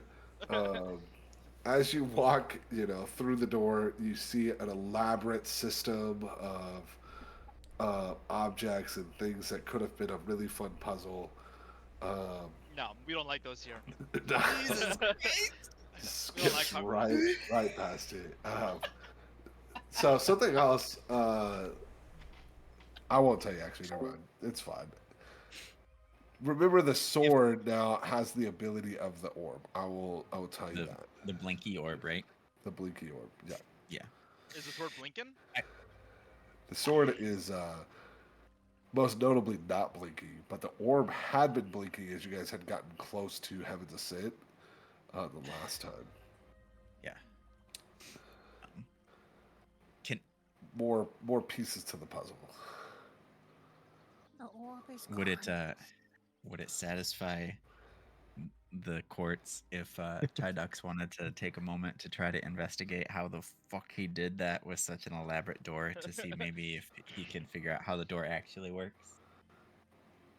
No. Or is the moment Give gone? it back, The guys. magic's over. The magic's over. He's like, nope. Magic's over. Ruined it.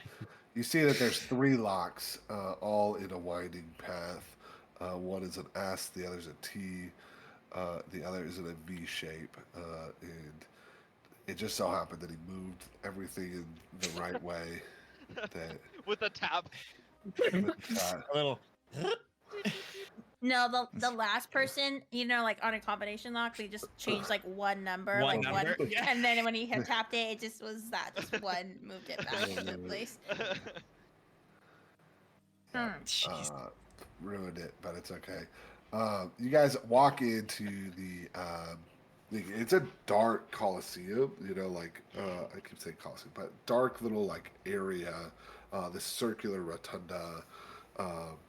As you guys go into this, you guys are greeted with a gate that is like on the ground, basically has like been pushed, forward. And as you like walk into this seemingly ominous battle arena, what should certainly be a very large monster. There's nothing. There's nothing here as you get here to the Colosseum. As you begin to continue to like look around and investigate, as you get towards the center of the Colosseum, you notice a lot of the like blood and scratch marks all lead towards a cave. Is there any more scales on the ground? Yeah. Can I Yep. pick one up? Yep. I'll Um, say there's probably about 7 more in total in this area. So Tyducks would be 40 total. actively like trying to look for those and collect them. But if you would like to have one, he's not gonna fight you for Yeah, it. I wanted to grab just one just to see if I react in any certain way because dragon, I don't know how fucking dragons work, but I just wanted to see like does it do anything? Do I react to it? Do I feel anything from picking up this scale, observing it? when you pick up the scale, you look into it, and you feel a familiarity with this scale. The scale in Tydox's hands is massive. It made it seem like they're tiny little scales. They're huge in Tydox. In your hand, they're still big. It's like an iPad, size in your hand. Tydox's hands are, way bigger than an iPad, but they're huge. Yeah. Like almost like a shield, basically, in his hand. Right. They're huge. Foreshadowing. But in yours, it's a very large scale. But as you feel this thing, you feel this familiarity in it.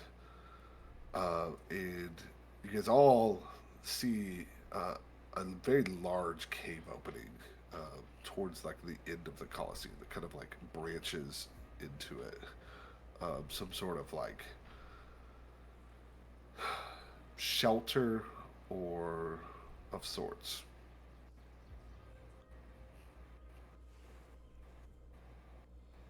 said it's a shelter.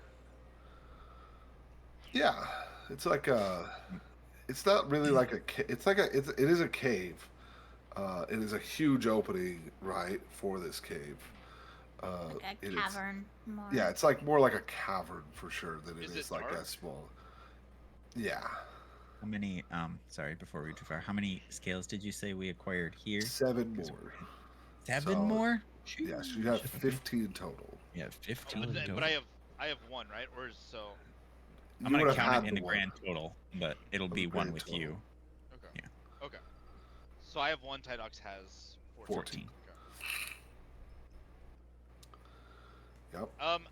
I guess at this point, if it's dark, I'd probably look to the group and says, well, I don't suppose you have any way to illuminate that entire area immediately, right, Tydox? Well, Oh, there. how far away is this Oh yeah. It's about 120 from feet. us? From us? Nice. Yeah. Perfect. At least the entrance is. Right. I would like I to. can create Not a light, easily. but to light the whole cave, that's quite a different matter. Yeah, I guess I don't really know if we probably should just keep moving on into it as long as we have some light source, which I always have my torch on me.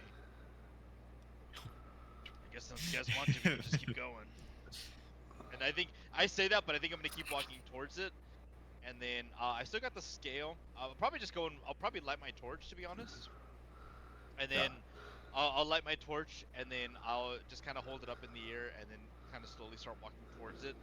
I think at this point, Captain Ertz, because he doesn't really know what to expect, Can we just ritual oh, cast spells? I know they're 10 minutes, but like if we really wanted to, I think I could cast Fairy Fire near the opening. It's a concentration spell, though. I don't know how ritual cast would work with that. So you'd still be concentrated on it, but you could ritual cast it. It wouldn't take your. Okay. If we wanted to give me some time, I could try to. We could get a little closer, and I can illuminate maybe 20 feet of the entrance, if you think it's worth it, or we can just walk up there. I can just cast light. It's Yeah. about the same size, about as bright. no. We're not gonna I get can- anything by just sitting here, so if you want to just go ahead and cast, I think that might be the best thing, Jared. And then let's just keep going, unless anybody has any objections. Sounds Just good to light me. up, light up something. Just If we, yeah, you do that, and I will, Get into the suit. Yeah. You just like now that we've gone Slithers into a into it. sketchy area where Godox is like, well, Ert pulled out the things, so I don't want to get smacked without a suit. Yeah. So you guys continue to walk in. The light source illuminates about 20 feet into this cave. The cave is a little bit deeper, but as the light approaches the cave itself, you guys look and you begin to see the bellowing of fire as it illuminates into it. It begins to hold open the breath. Everybody needs to make a dexterity saving throw. Shit! Good thing I put the suit on. Where's my dice at? There it is. oh, Oof. I have an You said 11. Dex? getting Yeah. all the nat Gee. 20s today. Dang, Jared. Dang. Not 20, Jared. Yep. 11, Tydox. Correct. 17. 17. Dirty 20. Raven. 13. 13, dirty 20. So, Ert and Tydox, you guys take 10 points of fire damage as Holy that shit. bellowing fire blows through the Uh, start of it Okay. I have a. It says here resistance. because of the dragon Because of shield, the- right? Yeah. So I don't. So, It's a 5. custom. Okay. It just halves it. Okay. Out of curiosity, could I use the scale that I had to block any of it? Just as If a you would natural have reaction? hit to a 15, you would have. Damn. I would Okay. have used that as the. I mean, you're an ice dragon, so you take double damage. Yo, I shut thought up, about Jared. that. I thought about that too, but I didn't. So you guys see this, and you hear after, He really is like near me. you hear the fire bellow through. It hits first Ert and then hits Tydox, but because of them kind of like in the way, the rest of you guys are able to kind of like it maneuvers around you guys. But after the fire goes out, you hear the sounds of coughs and the sound of blood, um, like spitting out of it, as if there's may or may not be more fire that could come out, but whatever did that is weak. Um, So the cough sounded like it came from the source, right? the It wasn't like source, a yeah. human cough? Okay. No, it came from the source, whatever it was. That fire breath was like potentially like a last ditch effort to protect itself. And then I Um. guess after Oh, you can go ahead.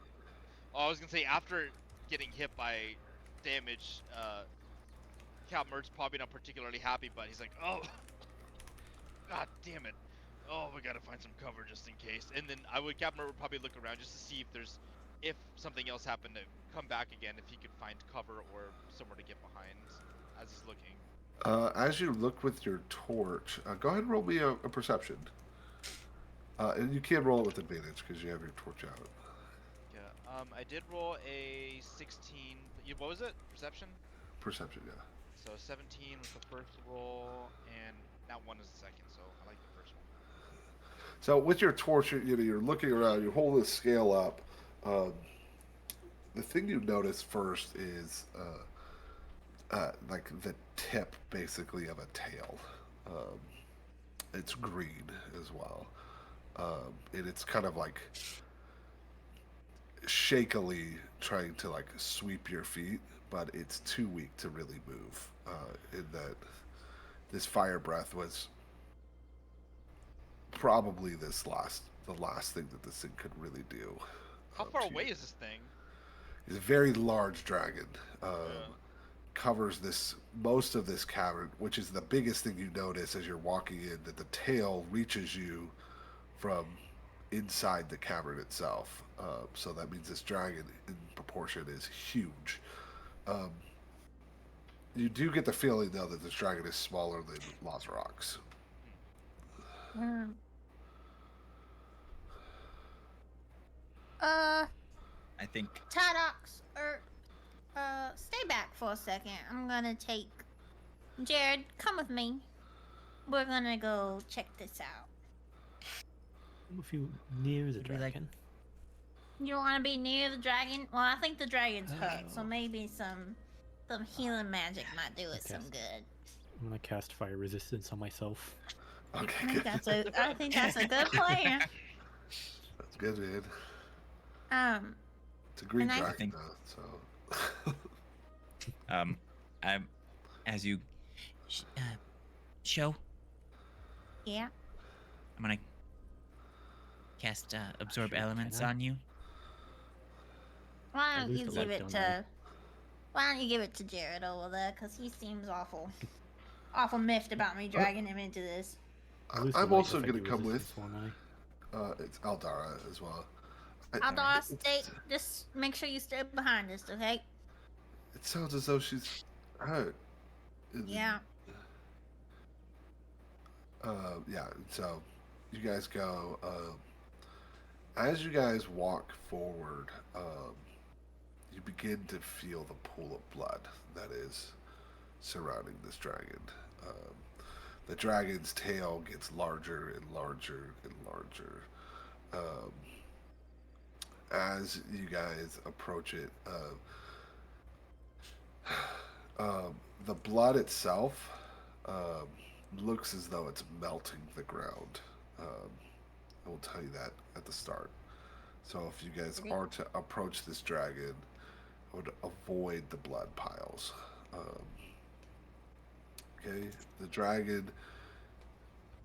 As you get closer, you hear it whining, um, as if it is an injured animal. Jared, did you want the absorb elements, or you got a different plan for yourself? I'll take all the protection I can take. Okay. Absorb elements is in fire, or is it a specific one, It's or the any spell of is a the? reactionary spell. That the spell captures incoming energy, and it stores some of it on your next melee attack. So it's really just to help mitigate, and it doesn't really say how much it mitigates. 1d6. Okay. And Does that's say at the very also top if of he it. doesn't. Oh, 1d6 of gotcha. On the top. acid, Okay, because cold, that's how much fire, he would do. lightning, or thunder. Yeah. On your next turn, taking extra damage from that, you could roll an extra d6. Yep, you're good. Just don't die, Jared. Okay, so as you guys approach it, assumingly trying to, you know, avoid the pools of, the acidic blood, um, you hear the whimpers of this dragon as you get closer. Uh, Show, Jared, since you don't speak Draconic, I'm sorry. Show and Eldara both hear the bellowing thuum of this weak. Jared, you take 3 points of psychic damage as the thuum of this dragon Nice. hurts your brain. Sorry. Unless you speak Draconic, which I don't think you do. No, Yeah. didn't teach that. Capital. You have the camera. Yeah. You hear the words from Khaleesix. Ah, you've come to finish the job, have ya? No, Damned humans. No. no, not quite. Um, Khaleesix, right? You're the guardian of this place. Some call me the Jade Empress. Well, Empress. Um, would you like to strike a deal? I've unfortunately come to the end of deals. Young. And you hear her like sniff. Do you have something familiar? My kid. And you feel Moro claw at you, show as if to like get off. Um, I think Sho lets him go, but he says, Moro, be mindful of the acid blood. you see him fly straight to Khaleesix. At this point, you can see Khaleesix in most of you hear it more than you see her, and when she talks, her vocals, that the aura of the fire on her chest comes. As you get closer to Khaleesix, you see, in the Thuum that there is her wing is pinned down into her chest in a nearly irrecoverable state. That she's certainly going to die any moment, basically, and that you may be able to find a way to heal her, but dragons, the way they operate, kind of operate outside of the normalness. That you may be able to. It just may take a lot of stuff to like truly heal her. She's almost past healing at this point from where the cut is. Um, but you can certainly try, and there's definitely an opportunity. It just would take maybe a lot more resources than you would, which is certainly an option. But that's definitely the thing you notice the most is that where the wound is and her wing is chipped down. She's basically lying into the like soil of the thing to die here. Um, And then you see Moro has like come, these lights up this path, and so you see it a little bit better as he goes up. But Moro nestles into Khaleesix, and you hear Khaleesix says, "You weren't supposed to hatch yet. Where have you been this whole time?" been with me, of course. I helped raise him. But he's only a few days old. How much have you raised him? Well, he was an egg before that, so I guess I kept the egg alive along with my party.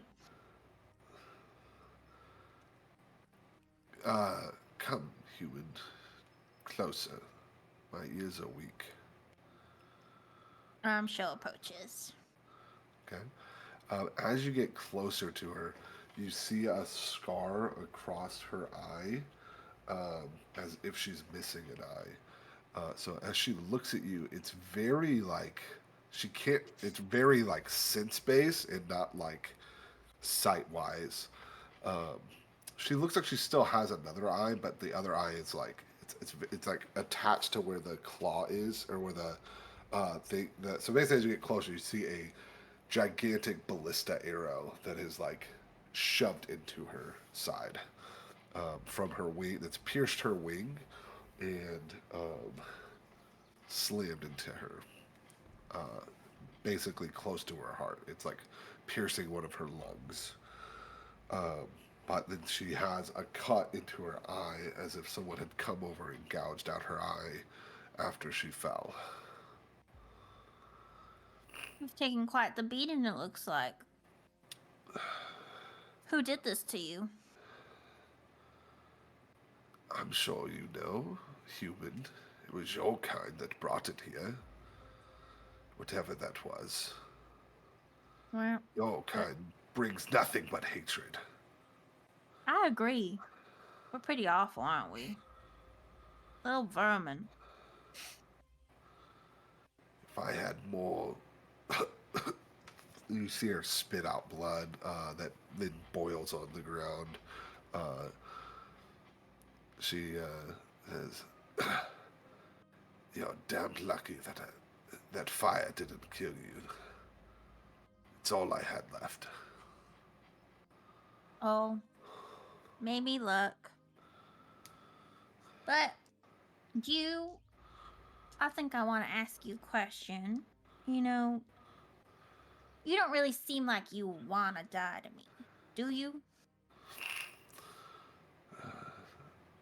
Well, death comes for us all. Although it's been a while since I felt this longing. Well, you know, you dragons have really started to disappoint me. You seem like you should just be so strong and you let yourselves be brought down by this, brought down by humans. That seems awfully pathetic.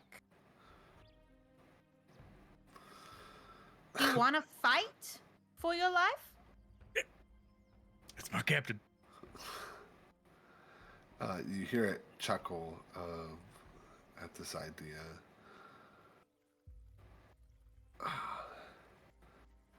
You seem strong, human. What is it that you desire?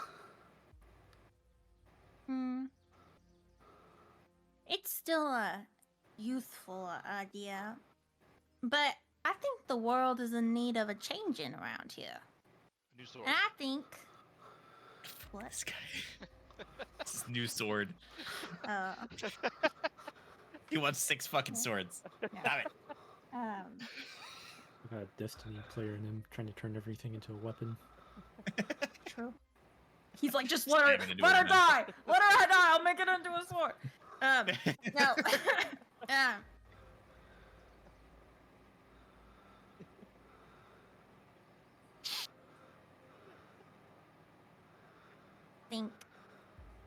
think that you want to live. Do you want to live? Because I will do my damnedest right now to help you live. But I'm not going to force you. If you want this to be your final resting place here in this dank, dark cavern, I'll let that be your final resting place. Moro and I will mourn you. But I got a cleric, and I have a tinkerer, and I have a druid who makes some nice drinks, plus a couple of other items. And I will try my damnedest right now to help you. But if you want to go, I understand. Existence is painful. You hear her, ponder this question. All on Morrow, um, you hear him chomping at the body of Khaleesix, as dragon custom is to eat to get stronger. Um, and Khaleesix is just letting this happen. The wounds itself you hear Morrow like ripping flesh off the body of Khaleesix while this is happening. Khaleesix, ponders this question and um, feels Morrow doing this to her, and offers you a question. And instead of an answer, she says, "Now, human, isn't it better for the future generations to grow and learn? My body is just resources doomed to hit the earth."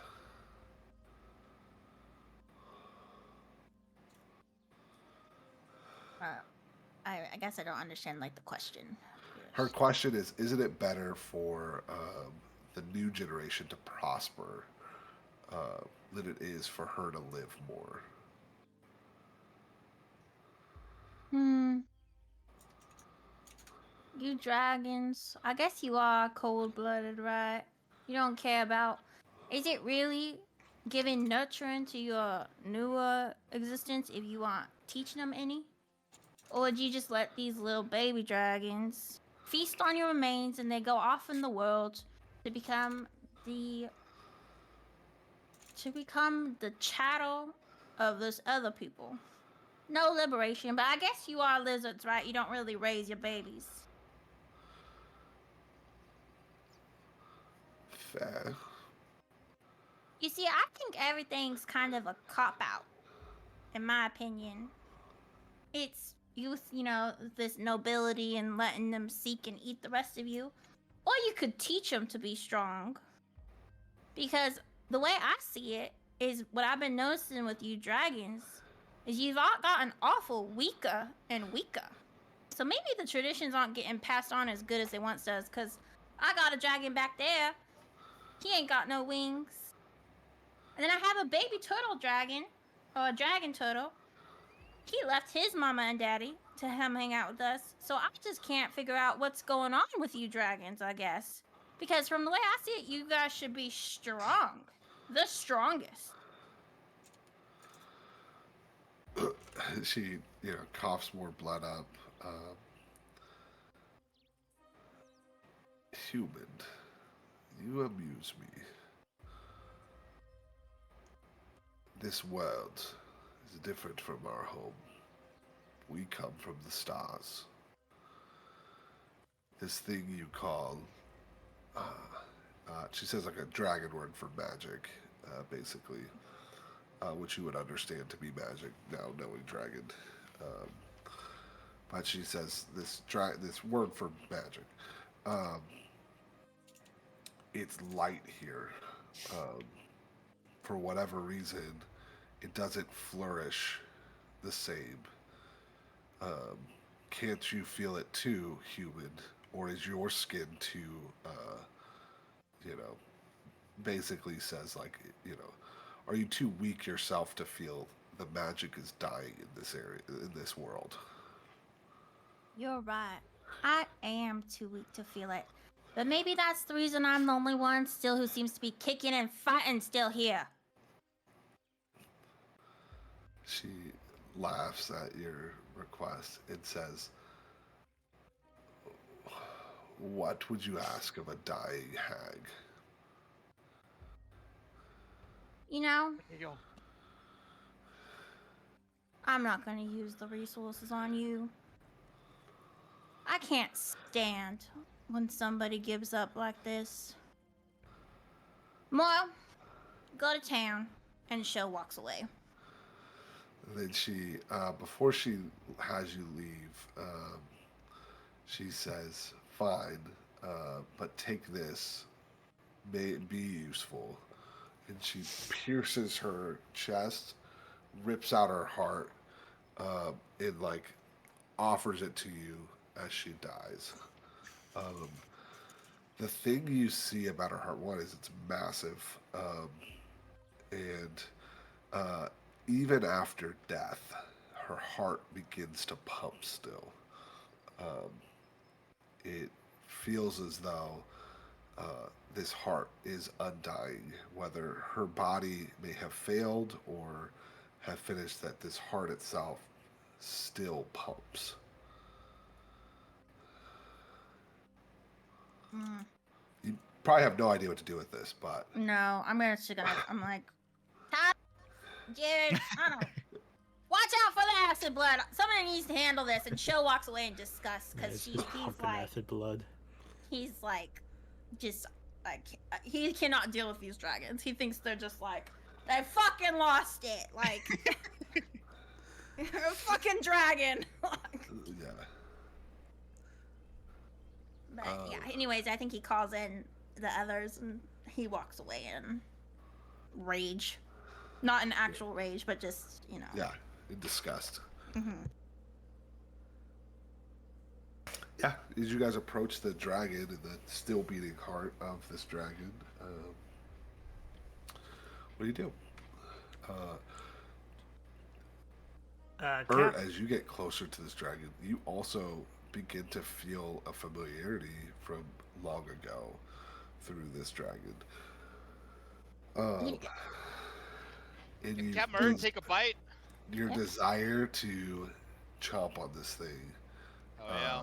becomes ravenous. You can choose to, go after it. If you want to resist it, it is a Constitution saving throw. I have to resist it. If you no, you can choose to let it consume you.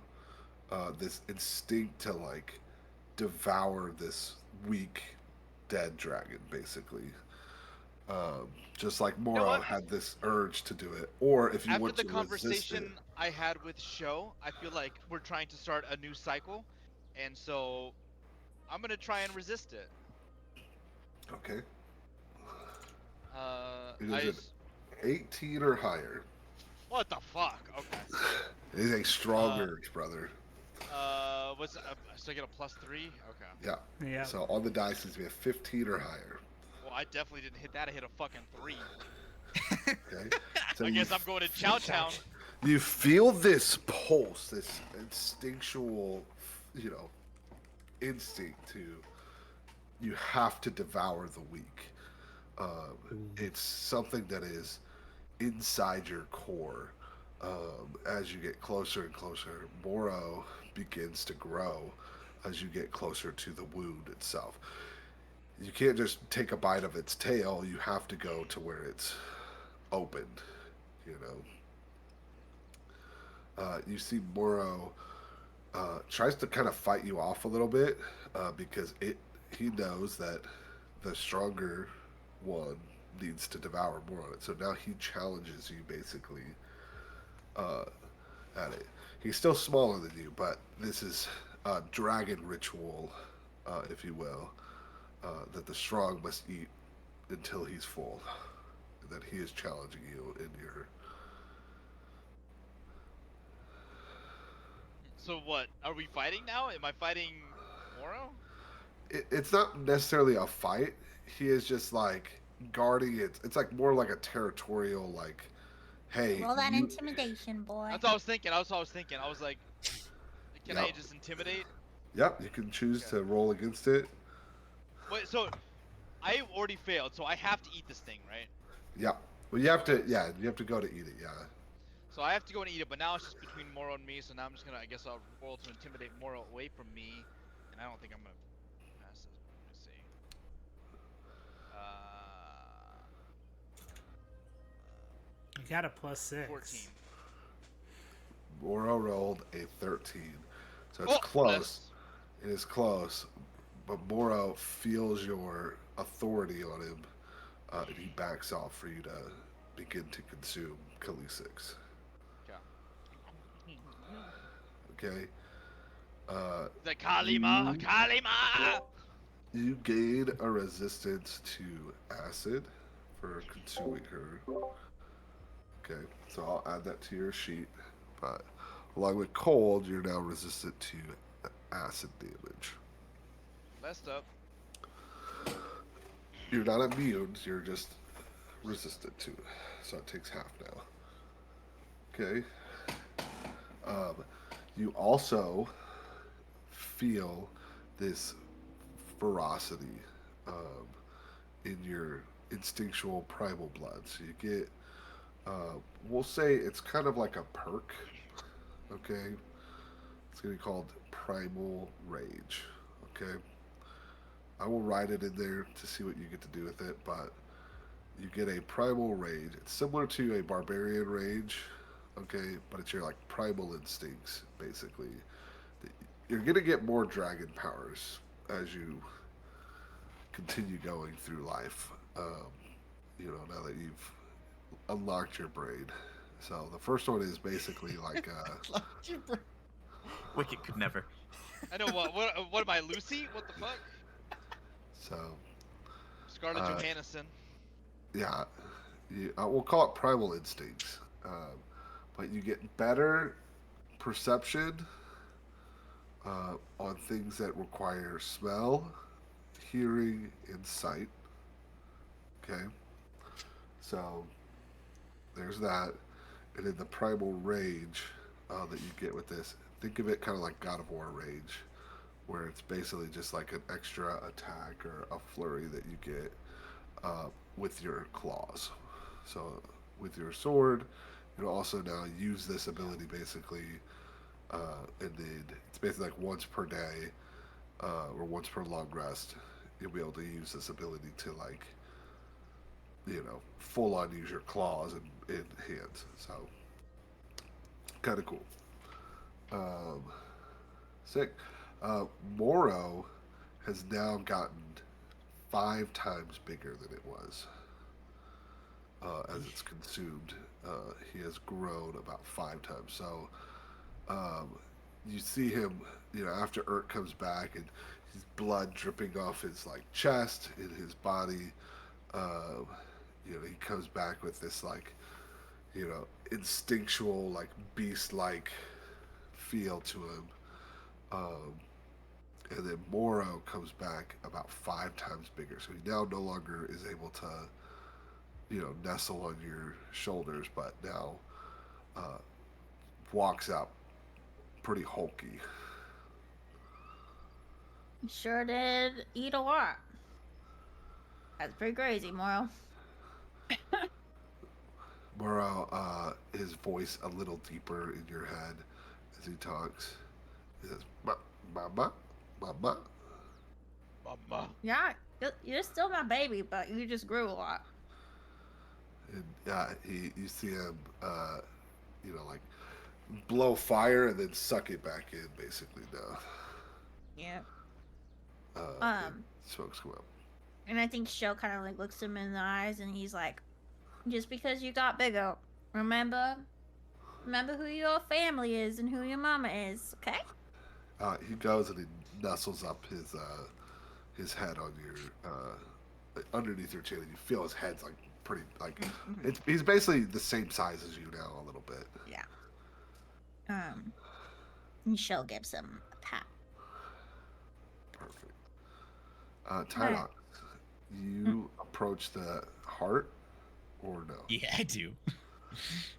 I'm sorry, did you say materials? Yeah. There's a couple materials you can get from her if you would like. Would like. Yes. Okay. Well, I guess I'll ask you, because how do we do that? Because Tydox sees like toxic blood. He sees a heart that's very valuable. Obviously, we have scales, claws, fangs, but I don't know what what has not been consumed yet. So you can roll me a Nuts. nature. Nature. Okay. Okay. I don't think that's terrible. Dang. Oh, 16 plus. What do we got? 5. So 16 with a plus 5. 21, you're the able cloaca. to That was a 19. one, the heart itself. You're basically able to like use that as an infinite power source. Um, What? and so the heart is something that will pump continuously no matter what. Um, how you're going to do that, you got to figure it out. But that's the first thing you notice with the heart is There. that it has Okay. the properties of an infinite power source. I can help you out with that one. The blood, you get about 3 vials of acidic blood. Okay. You then gain 2 fangs that have kind of broken off. The rest were really hard to kind of grab, but 2 fangs that could be turned into whatever you would like using fangs. You can help me describe what you want. The biggest thing that you get, though, is with her wing, you're able to get some of those, like the skin or the thing around the wings that makes it a little bit more aerodynamic. That can be turned into a sort of parachute, we'll say. Okay. Like imagine like Wind Waker, like the leaf, Zelda, Okay. things like that. That would help you with like fall damage or something like that. It's like a cloth, or could be used as like a cloak or something like that. But her wing has that, and that's it. That's it. That's all you get. All right. That's all. Tydox is like Scrooge McDucking it over here. He's like, what? So many things. But, yeah. Because Shell walked away, more lore could have been heard, but Khaleesi is now dead. I think as like Show called us in and is probably walking out, like as I'm gathering the things, it was one of those like, well, I trust you made a logical choice. Sorry it didn't turn out the way we may have wanted. Didn't make a choice. She made a choice. She wanted to die. So, let her die. Not gonna force somebody to live. I was like, Captain, aren't you getting any bigger? Huh? Tydox is like, that's a respectable choice, Captain. Yeah. You did get a little bit bigger. He just like starts flexing. He's like, oh damn, my biceps are like He's huge. huge. Oh fuck! I was gonna say something. But when Tydox says I don't force, it's like I know what it's like to be forced to do something you don't want to do. I mean, even before this whole debacle of going on this adventure. So I'm not gonna make anybody do that. But I'm finding this all hard to deal with. I just can't believe I just can't believe they're like this. That they're all like this. Yeah, um, that's the curse of a just man in an unjust world, Captain. You let her make her choice. I think we could have easily forced her into doing what we wanted, but Indentured servitude. Well, I mean, it probably wouldn't didn't make make much us- sense. We heal her up and then she's pissed, and what? Then we gotta fight her? I don't know. So, it was probably the right choice, anyways, but. As long as we didn't ruin Jared's shoes, I'm sure it's, everything's fine. Jared, you look down and your shoes are ruined. I knew I should. I knew I should have cleaned the ground up. Never gonna be able to repay this debt. Never gonna financially recover. Recover for this. These were brand shoes. I'm sure they were made of the most finest calf leather shoes, and I'm just couldn't even imagine. Oh yes, harvested from a freshly born calf. The good old placenta just. Who's the real bad guy here? No. That does not surprise me that Jared is like, he'd be like, yeah, I'm gonna get some veal and then also shoes while I'm here. He's the whole animal. No waste. I know Jared's got that placenta and cabana over here. He's just rocking it. He's like the ultimate, and he's like putting the placenta like on his face, like, gotta keep my youth. Youths. After like gathering the things, is there anything else that we could like discern from the cave itself, or is it just a cave? But I don't the know cave if Joe's itself staying or is just mainly bailing out. just like a burial for her. It looks like this is where she just like came to die, basically. Light her on fire. You would know, Tynox, that this weapon is some sort of giant siege machine that would have had to take a really, really powerful like crossbow of some sorts to like launch this ballista into her, and that this was a direct shot to. I mean, you could assume basically to kind of like nullify her so that they could then attack the tower. And then it was to kind of knock her out of the sky. Gotcha. Okay.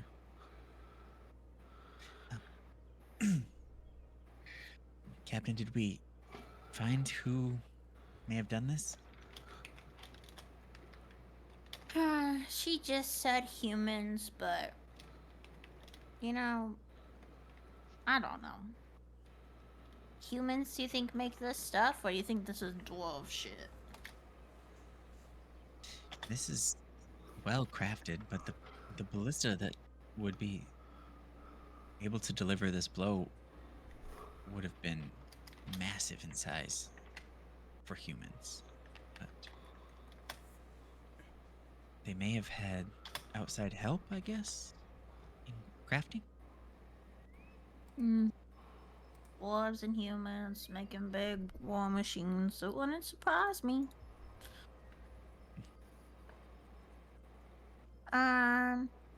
Yeah.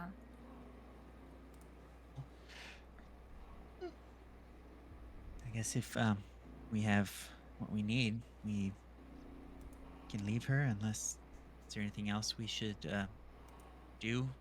Or do you know of any things that need to be done? I don't suppose I had any premonitions after eating this chick, huh?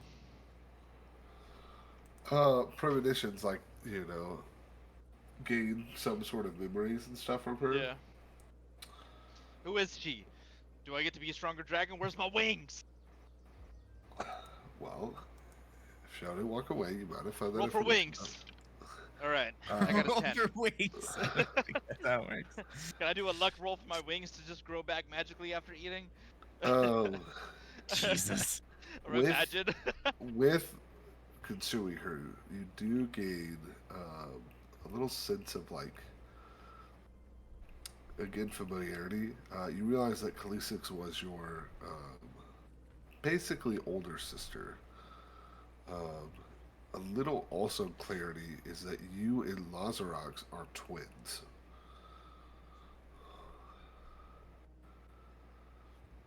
So Twins. Not identical. yeah, Not Yes. identical. or maybe they were identical. But the thing that you do unlock after eating her is that Khaleesix was your older sister, and Lazrox is your twin brother. He is older, but he is your twin brother. You guys both hatched out of the same egg, though. Where wings though? Okay? The sense of wings, I will not tell you. Just But making sure. you do feel as though you had wings in this human form, though. Alright, roll for wings. Oh shit, I dropped my dice. Well, I got nothing over here. It's just pretty tasty. I guess we'll head over to the tower then. Any You- objections? I don't need anything else from her. I got all my fill. Would I need to roll a history to see if I know any more about Dragon Last Rites? If he's just like, I got what I needed. You could roll. Ooh, I don't think I know much about that because I got a 16. 11 plus 5. Most of dragon rituals that you've read in the book talk this cycle about like strong and weak, and that the strong to get stronger have to devour the weak, and it's this never-ending cycle of the strong and weak, and there's a lot of territorial battles. What strikes you as odd is something that I'm not sure if Show actually said it or not. So if she didn't say it, or if he didn't say it, then that's fine. But you remember a connection between the magic in this world holding like being a desire for like strong creatures, and so this dragon being weak in this world, um, has something to do with it being like magic, being further and further away from this world. Okay. I got that good cushion alcohol. Well, I got Dragon Balls on my wall. nice. If if we have what we need, maybe we just leave her here. Maybe try to seal up the entrance for. Is there any way that some other entity dragon could come and eat the rest? I guess. They did a good number on this, so it's not likely. But I mean, if you blow the entrance up, there's a good chance that it would go away. So But that won't happen. That is kind of the thought. I should we make a sort of tomb for her so that no one else can come and gain power, I guess? I suppose we could give her a human style funeral. It would save the cost of making a coffin for her. And if there's one thing we're good at, is burning shit to the ground. Well, all right. I guess to the entrance of the cave. Then we all walk to the cave, going slowly. Tydox is making a bomb. He throws it right behind us. We all That's walk kind of away. There's a the big goal. explosion I was going like, out, I wonder and if we're I like, could use. we're all just like cruising. It all collapses. It all comes down. We're all just like, yeah, all right, light up the cigarettes. And we're all just like smoking cigarettes as we're going through the cave because this big ass explosion just seals the tomb. Yeah, we did that. And then we start walking out the cave over Did towards it. the tower. I'm sure that Pretty wouldn't good, right? alert anybody to our presence. Doesn't matter. We all have sunglasses on. We're cool. Doesn't matter. Put them on. Put it on, Mr. Green Eyes. In The a same really as. cool moment, you guys blow the entrance up and give this dragon a little burial. I think as we're like done and like before the exploding of the stuff, like on the outside, I think I would like scribe the Khaleesi's and the date, just so it's like a marked grave.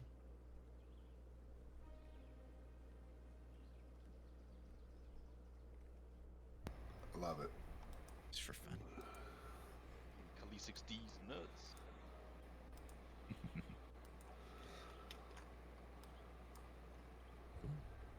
Perfect. So now Alright, do we what do you head guys do to the now? tower?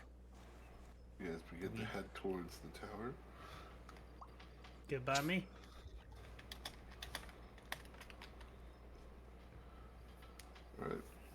Alright. So then you guys start heading off towards the tower. You guys walk through the jungle. It's pretty hard to like kind of see. The canopies are really over your head. Um, but the trail and path is kind of magically in tune, so it kind of like bobs and weaves. So as you guys are walking through the jungle, as a group, I need you guys to roll a survival check. Welcome to the jungle. 5 roll. Oof. No! I got a modifier, right? Oh wait, did you say survival or Yes. stealth? Survival. Oh, okay. Shoo! 11. Okay, 11, Not great. 19. But damn. 14. 19. I got 5 on it. I'd like fries on it. Got a 9. Okay. Make it. So, Yeah, that is how many of you guys got below a 15? Alright, so that's the majority. Oof. The jungle itself wears on you guys, and you guys take 8 points of damage as the jungle itself, like I said, has been moving around. It like tugs at your feet, but you guys get through the jungle itself. Those bristles are getting through the holes in Jared's shoes. Yeah. Jared's freshly cleaned shoes are now destroyed in its entirety. His placentasies. Yeah. 8 points. Yep. Dang. Sorry, I'm just trying to finish some things. Alright. Sitting at a healthy 41. So as you guys get through there, you guys are at the base of the mountain itself. The start of the mountain, you see the tower. It's literally built into the mountain itself. It is like staircase that leads up. It looks like it leads up, way too much. That this is like 1,000 steps or more. Is this gigantic staircase that leads to the bottom of the tower. So, Tada, do you have the blinking sword or have the blinking sword? I have it. And is it blinking or no? It is not. It pulls But out. It's not blinking. when it was should have been blinking when It was blinking the first time I went past it, right? the first time you guys went past it. It had blinked a little bit to show that it was there, but now Nothing. nothing is there. And remember, it blinks anytime there's that, like, the magic item that closely resembles the things that. Theoretically, it should be blinking like more because we're closer. It should now. be blinking way more Yeah. because you're closer right now. Think they beat us to the punch? What does that mean? We don't need to go up this tower. We just need to find out who took it. No, we definitely Yeah, need to go to but- the tower. Yeah. The tower's probably can got all the leave nerd stuff that Tydox wants. Can you just Well, throw that's Tydox fine. all the way at the top of the tower? I think we need to find a trebuchet and we'll just launch him up there. I think that's the Launch 'em up. option. Seems like a In the good tree idea to bucket. me. As you guys have gotten closer, the staircase is very large. You do see bodies, human bodies, that are all freshly dead. Let's go look at them bodies. Is there like any insignia on them or? There is. It is a sun with a like it's basically like a twilight sun. So it's like the sun, but darkness is like around the edges of it, which is the symbol of mycelium. Mushroom people. Yeah, I can't say I'm not surprised. A little mycelium dwarven action probably going on. It's a twofold attack. Yeah, it probably happened at the same time they were sieging the other castle. But who knows? I guess maybe it was all just a distraction. Thorwindow's pretty cocky. He probably was thinking he was gonna live through that though. And well, I think we could probably get some more better evidence than this. Don't you think? You guys still want to keep going? I would love to get to that tower of knowledge. I mean, we know who took it, but we still gotta know where they took it. If we can find somebody alive and beat it out of them. It's always an option. It's a good option. Okay, so you guys begin your ascent up the initial staircase towards the Heaven's Ascent. This is a tough climb. There's so many stairs. This is like the first step to gaining knowledge is you have to break your body into a place of the ability to then understand knowledge. That it doesn't come from your body, that this is something you have to want and desire as you climb these steps. And the staircase feels like it continues on and on and on and on and on and on. You guys arrive. I forgot about Eldara, but she would have cried with Khaleesix. So you think she's locked in the cave? I like it.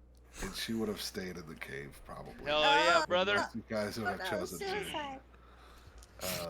She would have cried, like crawled up with Khaleesix and stayed there. So if you guys We believe, would. I just thought about this moment. If you guys had blown up, I'll give you one little retroactive. If you guys want to change anything about that story, what Khaleesix or what Eldar would have bawled and sat with Khaleesix in. She is in that cave. That is her tomb. And if you guys had blown the entrance up, you have indirectly killed Eldara as well. So, believes in assisted suicide if that's what they want. So if she wanted to die there, I don't know what the rest of the nobody party asked would have about her. done. She was No, there. I was thinking that once we were blowing it up, I was just like, yeah, Aldara's still here. And then I was just like, well, I don't know.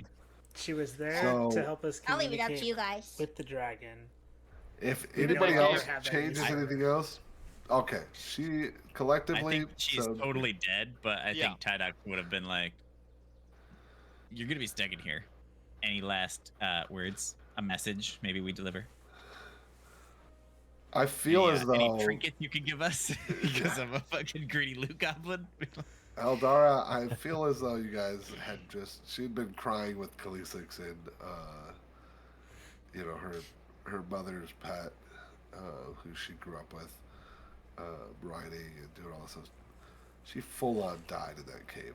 And we're gonna just be cool with that.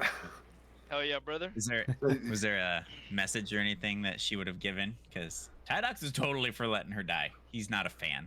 Well, you guys blew up the cave Yeah. in all sorts of sound. In this, as you guys, we'll go back to the jungle. But as you guys are going up the stairs, you guys think back. Hey, wait, where's Eldara at? And then it like flashes back to that moment where she's like crying with Khaleesix, and you guys don't tell her to do anything, and she's just weeping over her sad thing, and then it blows up the entrance, and then she just is there, and she's like, "Those bastards." You killed Kenny. So, Yes. and if she dies off screen, does she really die? Who knows?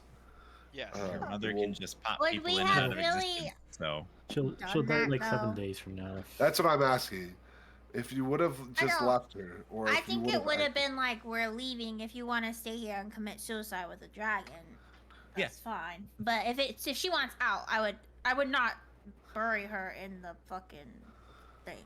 Okay, so you guys had mentioned to her, so she. I think I would have asked how her mother would have felt about this dragon dying, but Tydox is not a fan. So Tydox probably would have definitely made this bomb All right, knowing that we'll she's go there. evens or odds. Okay, someone call it. Odds. Joe. Right. Raven said odds. She's in that There we go. cave, baby. She's That's what I'm talking about. She assisted suicide. You told her, and she said, "Hey, I want to stay here." Ert ate like half of her. He doesn't give a shit. He's on a Let it- high right now. Let it happen. Yeah. Earth's true gun power. No, Yeah, I Earth's just drunk wanted on to be power. like, I just don't think we would have not told her that we're like blowing. Do you know what I mean? Like, it's Yeah. fine Yes. that she stayed there. I just wouldn't be like, pieces, like, you know, and like. Well, so the evens and odds would have been like Yeah. it was No, an that's even. fine. So basically, if you guys got it right, she would have still been with you. She would have chose to be with you guys. You know, otherwise we didn't get it. She's gonna stay and die with Khaleesix. And so, I get it. I respect her decision. I just forgot about her because I'm a terrible DM and I forget about. No, it's NPCs fine. and that. I think she would be suicidal after her mom was just like, whatever. Yeah, I don't care. Like, that's a sick burn. yeah, yeah. Sick bird. So that's She's what like, "This is happens to my real Eldora. mom." Yeah, she dies with her childhood, dream. She doesn't see it since she was like a kid. So just know, Khaleesi or Eldara is no longer with you guys. So you guys climb up these stairs. You're running. You guys As have we're this going thought. up the stairs, though, can I ask, because I've always wanted to ask Jared this, so I think this would be a good time as we're like toiling up these like fucking stairs and like everything's awful, right? And be like, okay, Jared, like you're a cleric, right? Yes. Okay, like, don't you believe in like a certain god or something? Like, which god do you believe in? Like, who's the one who gives you your like divine powers? Can I get a refresher on the church, on Elysium's church? Roll for church. Yeah. Robotron. Those are two different questions that Shell just asked, or two different answers. I will say, who gives you your magic, and who does the Church of Elysium worship? The Church of Elysium worships the Father, the Mother, and the Son. It's a trinity of gods that they worship. Nuclear uh, family. And so they are all America. about family. If you guys ever have questions on, it should be in the glossary. Um, so I lied. It's not the son. It's the father and the mother. And then there's the knight, the thief, the mage, the healer, the artist, the wanderer, and the hunter are all the names of the gods.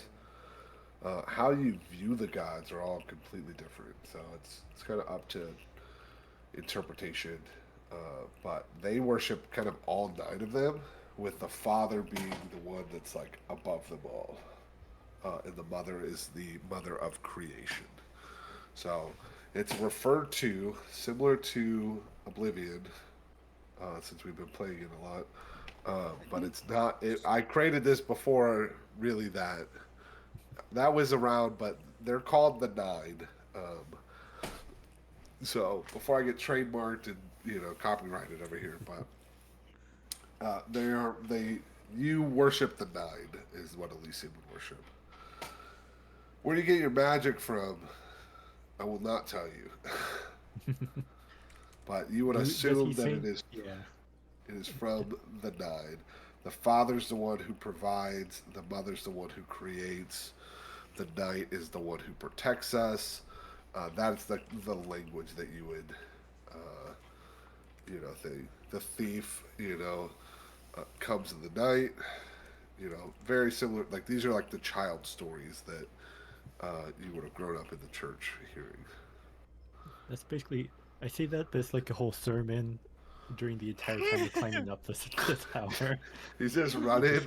It is so long. You get through like a 30-minute sermon of you just like, referring to, the mage is, all these sorts of things about it. There's a healer, there's an artist, like all these gods that mean something, that they're all. But really, the gods in this world are very up for interpretation. So it's like, how does Elysium worship them versus Andra, which you'll find out later towards like when we get to the desert areas, how they worship gods is different than how you would worship the gods. But it's very like stoic setting is Elysium. So you're not gonna tell us though who you worship. Uh, I, I have my preferences. The father most, but I, I worship all. I serve all the gods and the church. Yeah. The ones you worship Abyssal too? Or is that just High Priest Yosef? Uh, that might. Uh, Actually, would any of the gods really be tied to Abyssal? I think some of them Technically, are. technically, okay. The idea is, so a lot of people. This is a more complicated question, but um, it basically all has to do with like alignment. So that there are some that are, when you think of like good and evil, for example, right? It's easy to be like, oh, the gods are good and the demons are bad. But in D&D, it's really like the pantheon is like law, order, so like chaos and order, and good and evil. It's like different alignments that you really like attract to. So there are some that are like the thief, for example, is like known for being more of like mischievous, like he's all about like luck and chance, and he's the one that people will often refer to as like, oh, the thief like would would take this, or like, oh, this happened because the thief had like come to steal it in the night, stuff like that.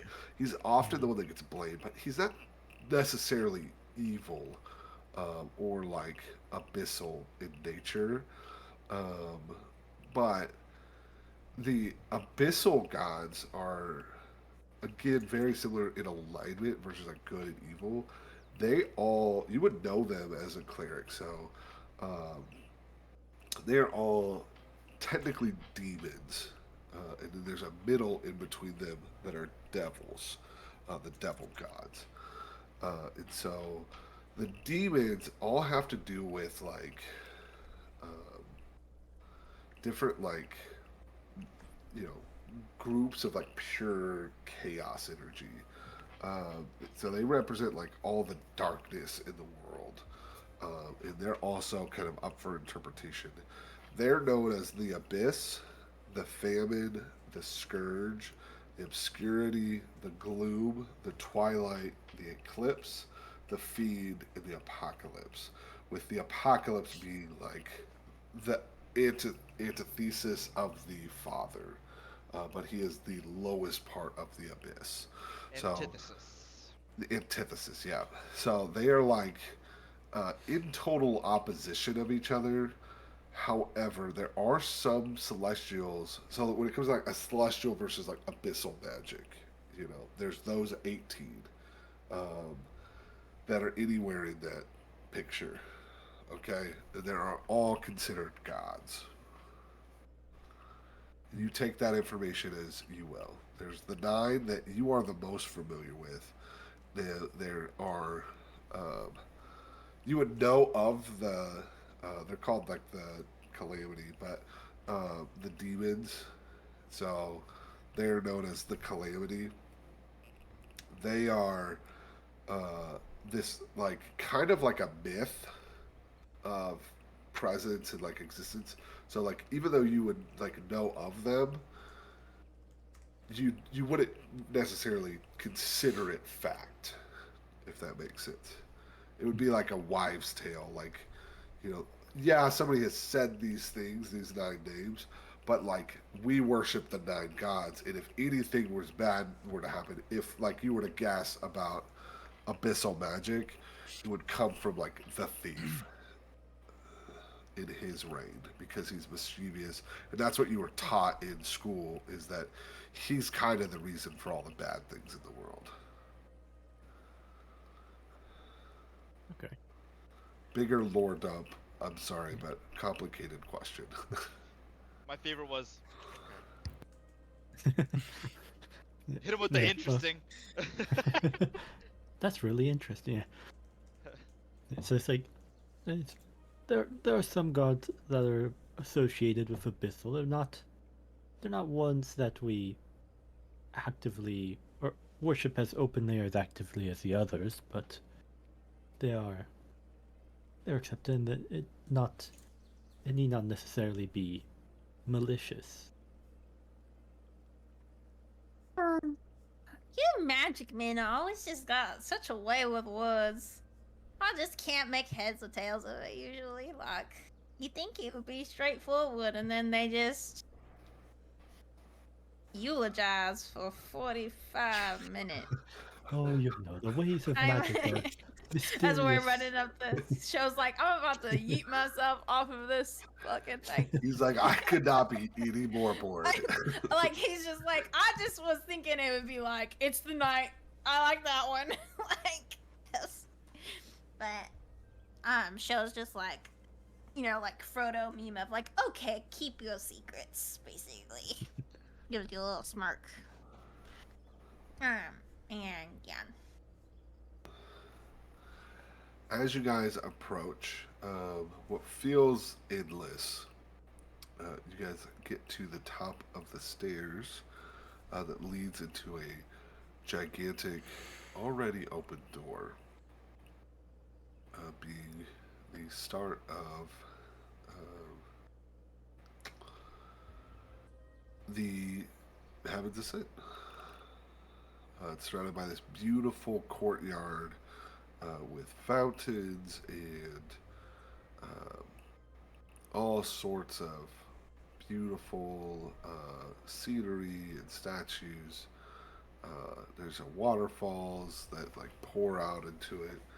It's a beautifully designed area. Uh, there you go.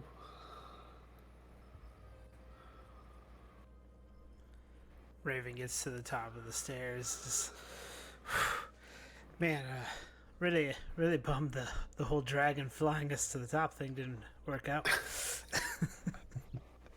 That was a good idea, Raven. I like the way you're thinking. You're thinking outside the box here. I want you to keep that up and gives him a pat on the back. Well, I mean, you were the one who let this dragon just commit suicide. We could have healed her. Yeah, but then we might have had to fight a dragon. So That's a good point. you win some, you lose some. Okay. Yeah, perfectly. You see the already open door. Again, more bodies up here on the top. It looks like whatever fought them, though. There's no enemy, right? There's only one sort of like being. I think it's like the thing that you really like. You know, like normally in a battle, you would see like both sides of the fight. It looks as though you only see one side of the fight, being that guys from Elysium.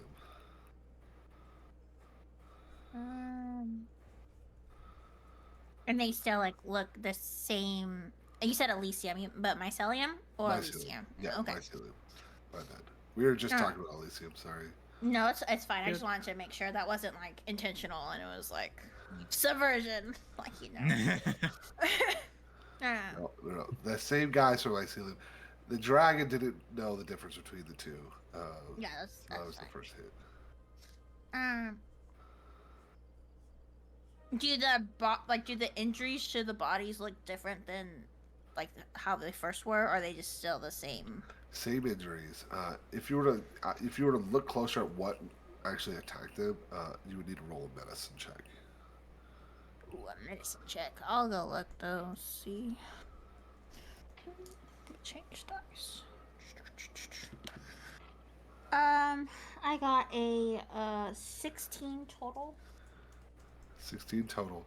With the 16 total, you see that they've been stabbed, but again, there's no blades.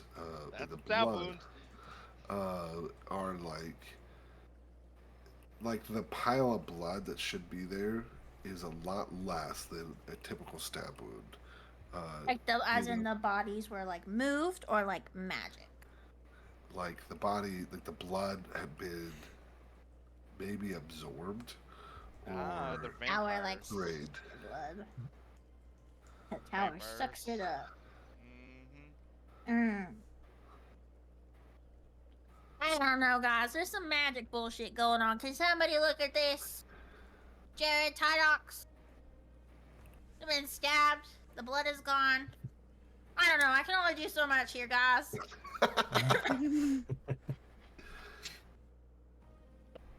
Tadax will come over and try to investigate and see what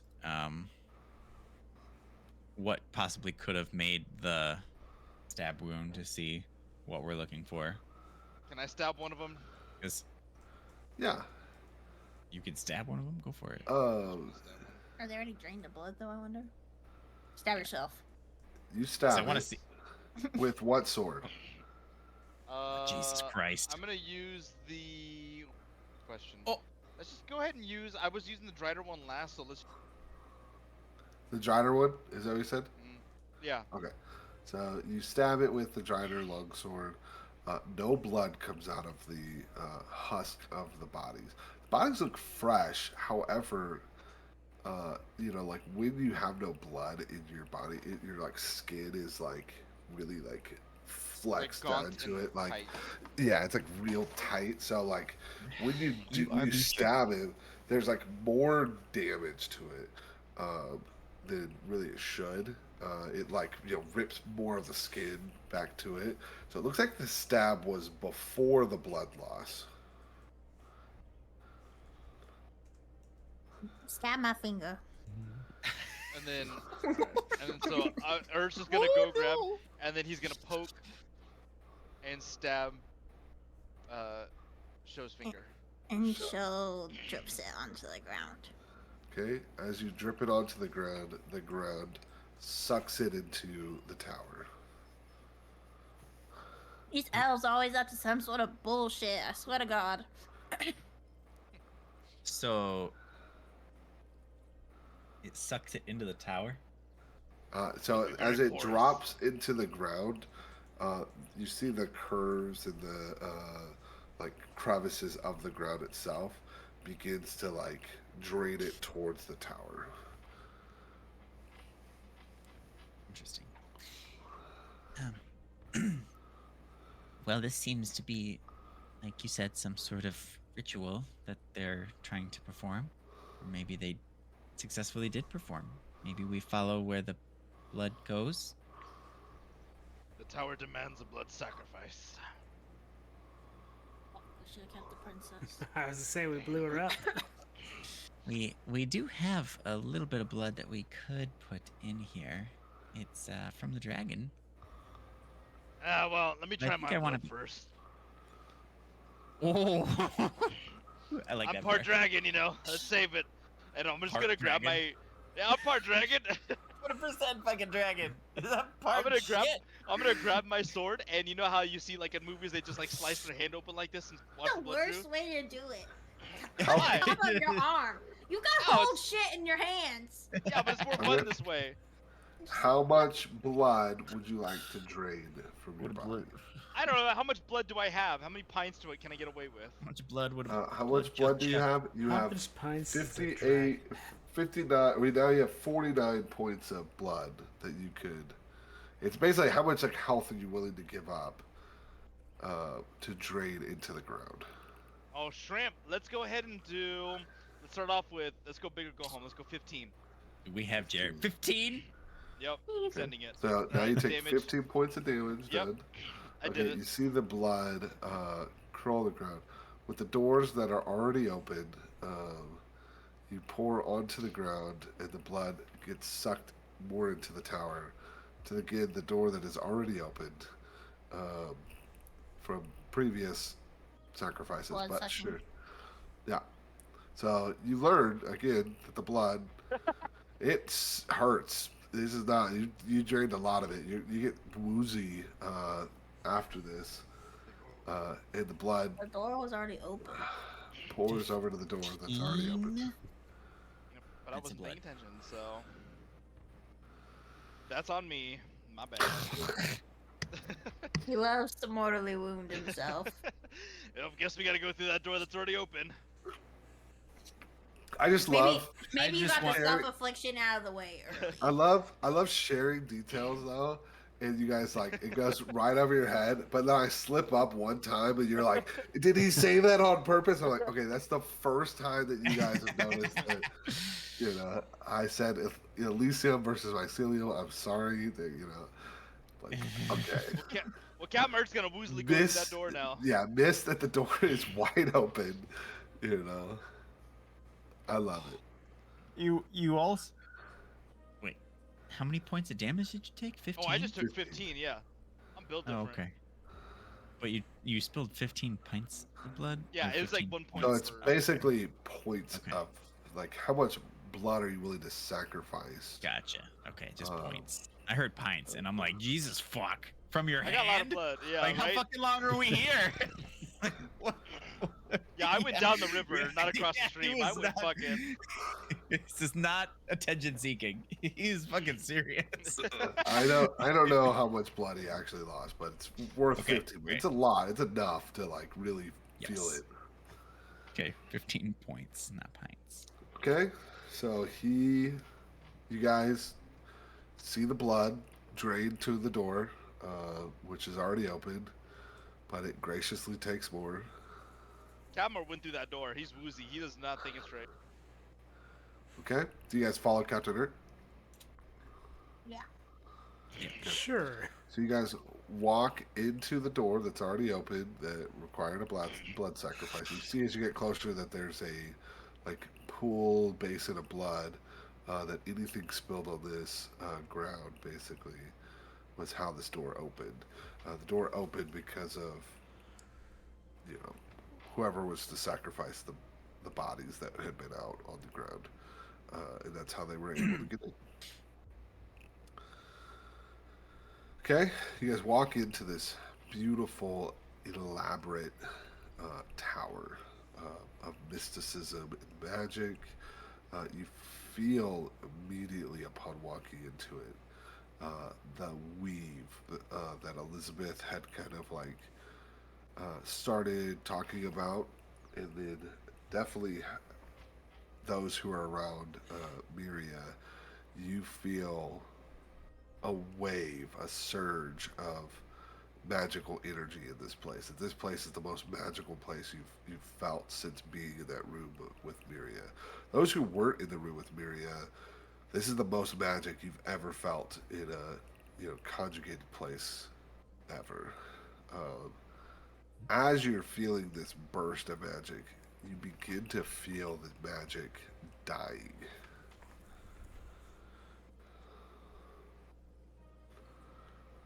Hold on, you're muted, show. Uh, we feel. Sorry, can you say it again? You feel it's the most powerful you've ever felt this magic, Uh huh. but you feel the magic is dying. Oh, feel the Like magic. you feel it's dissipating at this point. Is it dying from a certain area, or is it just like all around? Uh, it's like the magic itself is like was held here for a reason, and now it's like pouring out. Where's it pouring out from? It's like you're at the bottom of the like a tube of like science, and it's like all the energy is like bubbling out. Um, you can't really feel the direction it's moving. It's not moving like out of the front door, but like it's not pushing towards you guys. But you do feel this magic. It's so powerful, but now it's like bursting out of this place. Um, just from like the awe of the magic itself. Some of you guys aren't very familiar with magic in general. It's a very low magic world, but the magic in this place was so concentrated here that now feels like it's pouring out. You do feel though it is pouring out somewhere above you. Can we get up top? Yep, there's like a staircase, basically, ever moving group of staircases actually that are like twisting and turning throughout this whole thing. More like an elevator, but it is like tiny little escalator. staircases. It's like an escalator basically, but you're the one Spiral that's escalator? creating the power. Yeah. Nice. Cool. So,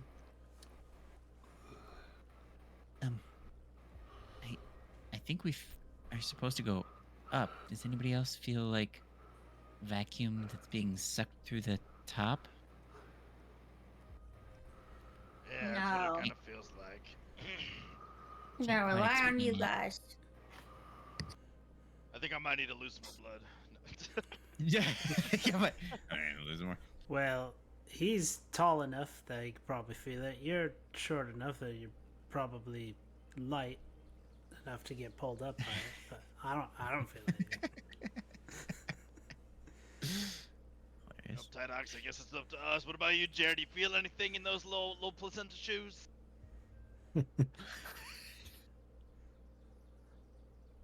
I mean, they're not placenta shoes anymore. They're shoeless. I can kind of see his robe flapping up and down. Talks about the shoes. Yeah. Okay. Is there anything in this room other than the stairs? You get to like the front, you see a blue crystal that is like looks as though it's like was floating, but it slowly begins to like drop. It's kind of too far for you to like just reach out and grab, um, but it slowly begins to fall over time. Uh, the other Now- things you see Yep. in here are like sand pouring into like an hourglass. And it looks as though it is like a quarter left of whatever this thing is going out. So the sand is filling the hourglass, or is it emptying from the hourglass, like top to bottom? It is Emptying. top to bottom emptying. There's Okay. a quarter left of it. It's empty. Tower's gonna whatever's- collapse. So, how far away is this crystal? It's probably like 60 feet from you. But again, if you sit here long enough, it looks as though it's falling, but slowly. Gotcha. Well, Time to blow the squirt whistle. do we? Nope, looks like we can just keep going up and following these stairs, right, Tydox? Would we get? TEDx wants the crystal. I'm intrigued. Would we be able to like float up or go up the stairs and get closer to the crystal? Can I get within 30 feet of this crystal somehow? 30 feet would be difficult, just because of the shape of the room. So it's like a spiral like this is the Okay. escalator. So you could get up high enough to be like parallel with it, but you'd be about 60 feet away from it. It's like perfectly in the middle. You could figure out a way to get to 60 feet from it, but Tydox, you really want this crystal? Launch him. Would you like to have it? Launch him. Because I will launch Dropnir and I can jump over to it if that is what you want. Well, I mean, I feel like it's worth at least some investigation, because if it's process of it just hitting the ground, if we just take it and it never hits the ground, then nothing bad ever happens, right? The ominous hourglass seems like it's a, prophecy of things to come. What if I break that hourglass right now?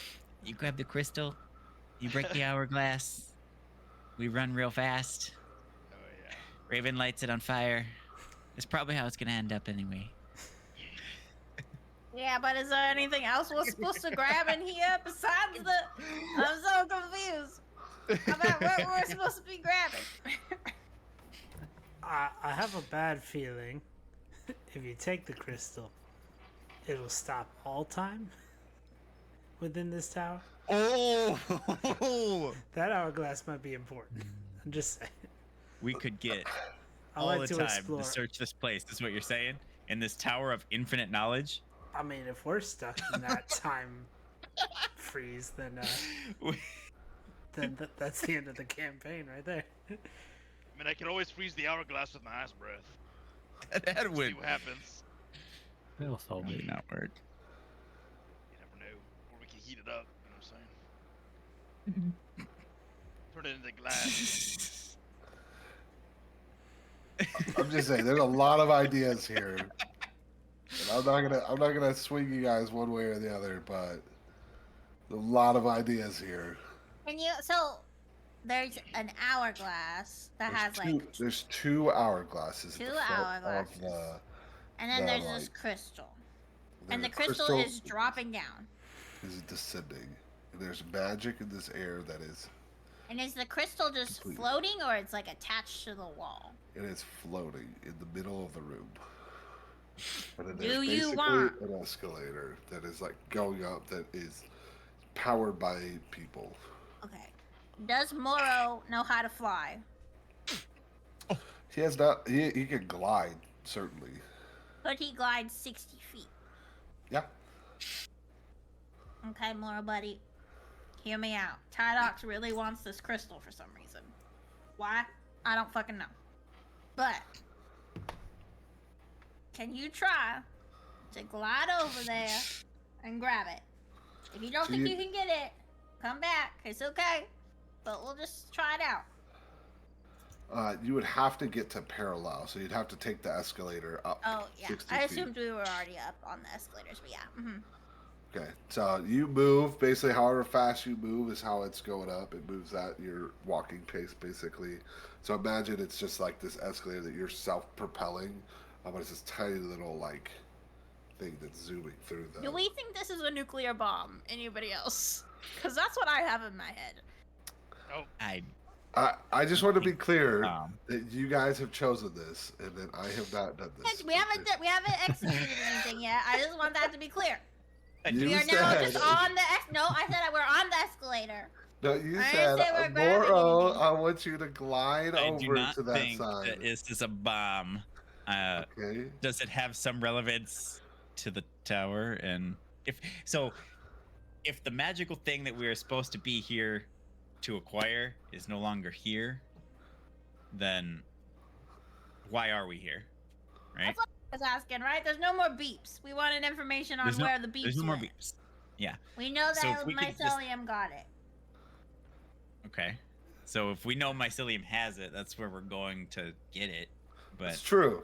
maybe we I just will take some say- random fun things on our way, because I got a feeling that there's going to be no reason to ever come back to this place after the hourglass runs out and it collapses on itself anyway. Blow it all up. Yeah, you That's the gotta thought. you gotta go through But think- every room of the dungeon. Do we? We all play. how I- We're all that's playing how I Oblivion. play. We Go have to to the loot left. everything. I go I'm to the gonna- left. I'm gonna honor that I do you like asked Moro to glide over to get this crystal, though. Is the last command that I heard, and just gonna say, you guys have chosen this, okay? Moro goes and he lands on top of the crystal. The crystal jars itself out of the way, and the crystal descends. Along with you guys on the escalator begin to fall. The hourglass sand all pours out into the bottom. The tower itself begins to crumble on top of itself. And that is where we're going to end this session, as the tower begins to collapse on top of you guys. Well, keep in mind that you guys are 60 feet up in the air, as the magic in this tower has now fully dispersed out of this place. Thank you guys so much for being here in session 20. Well, we get a lot of fun things that happen, a lot of craziness. We'll see you guys next time. See you guys. Bye. Bye bye.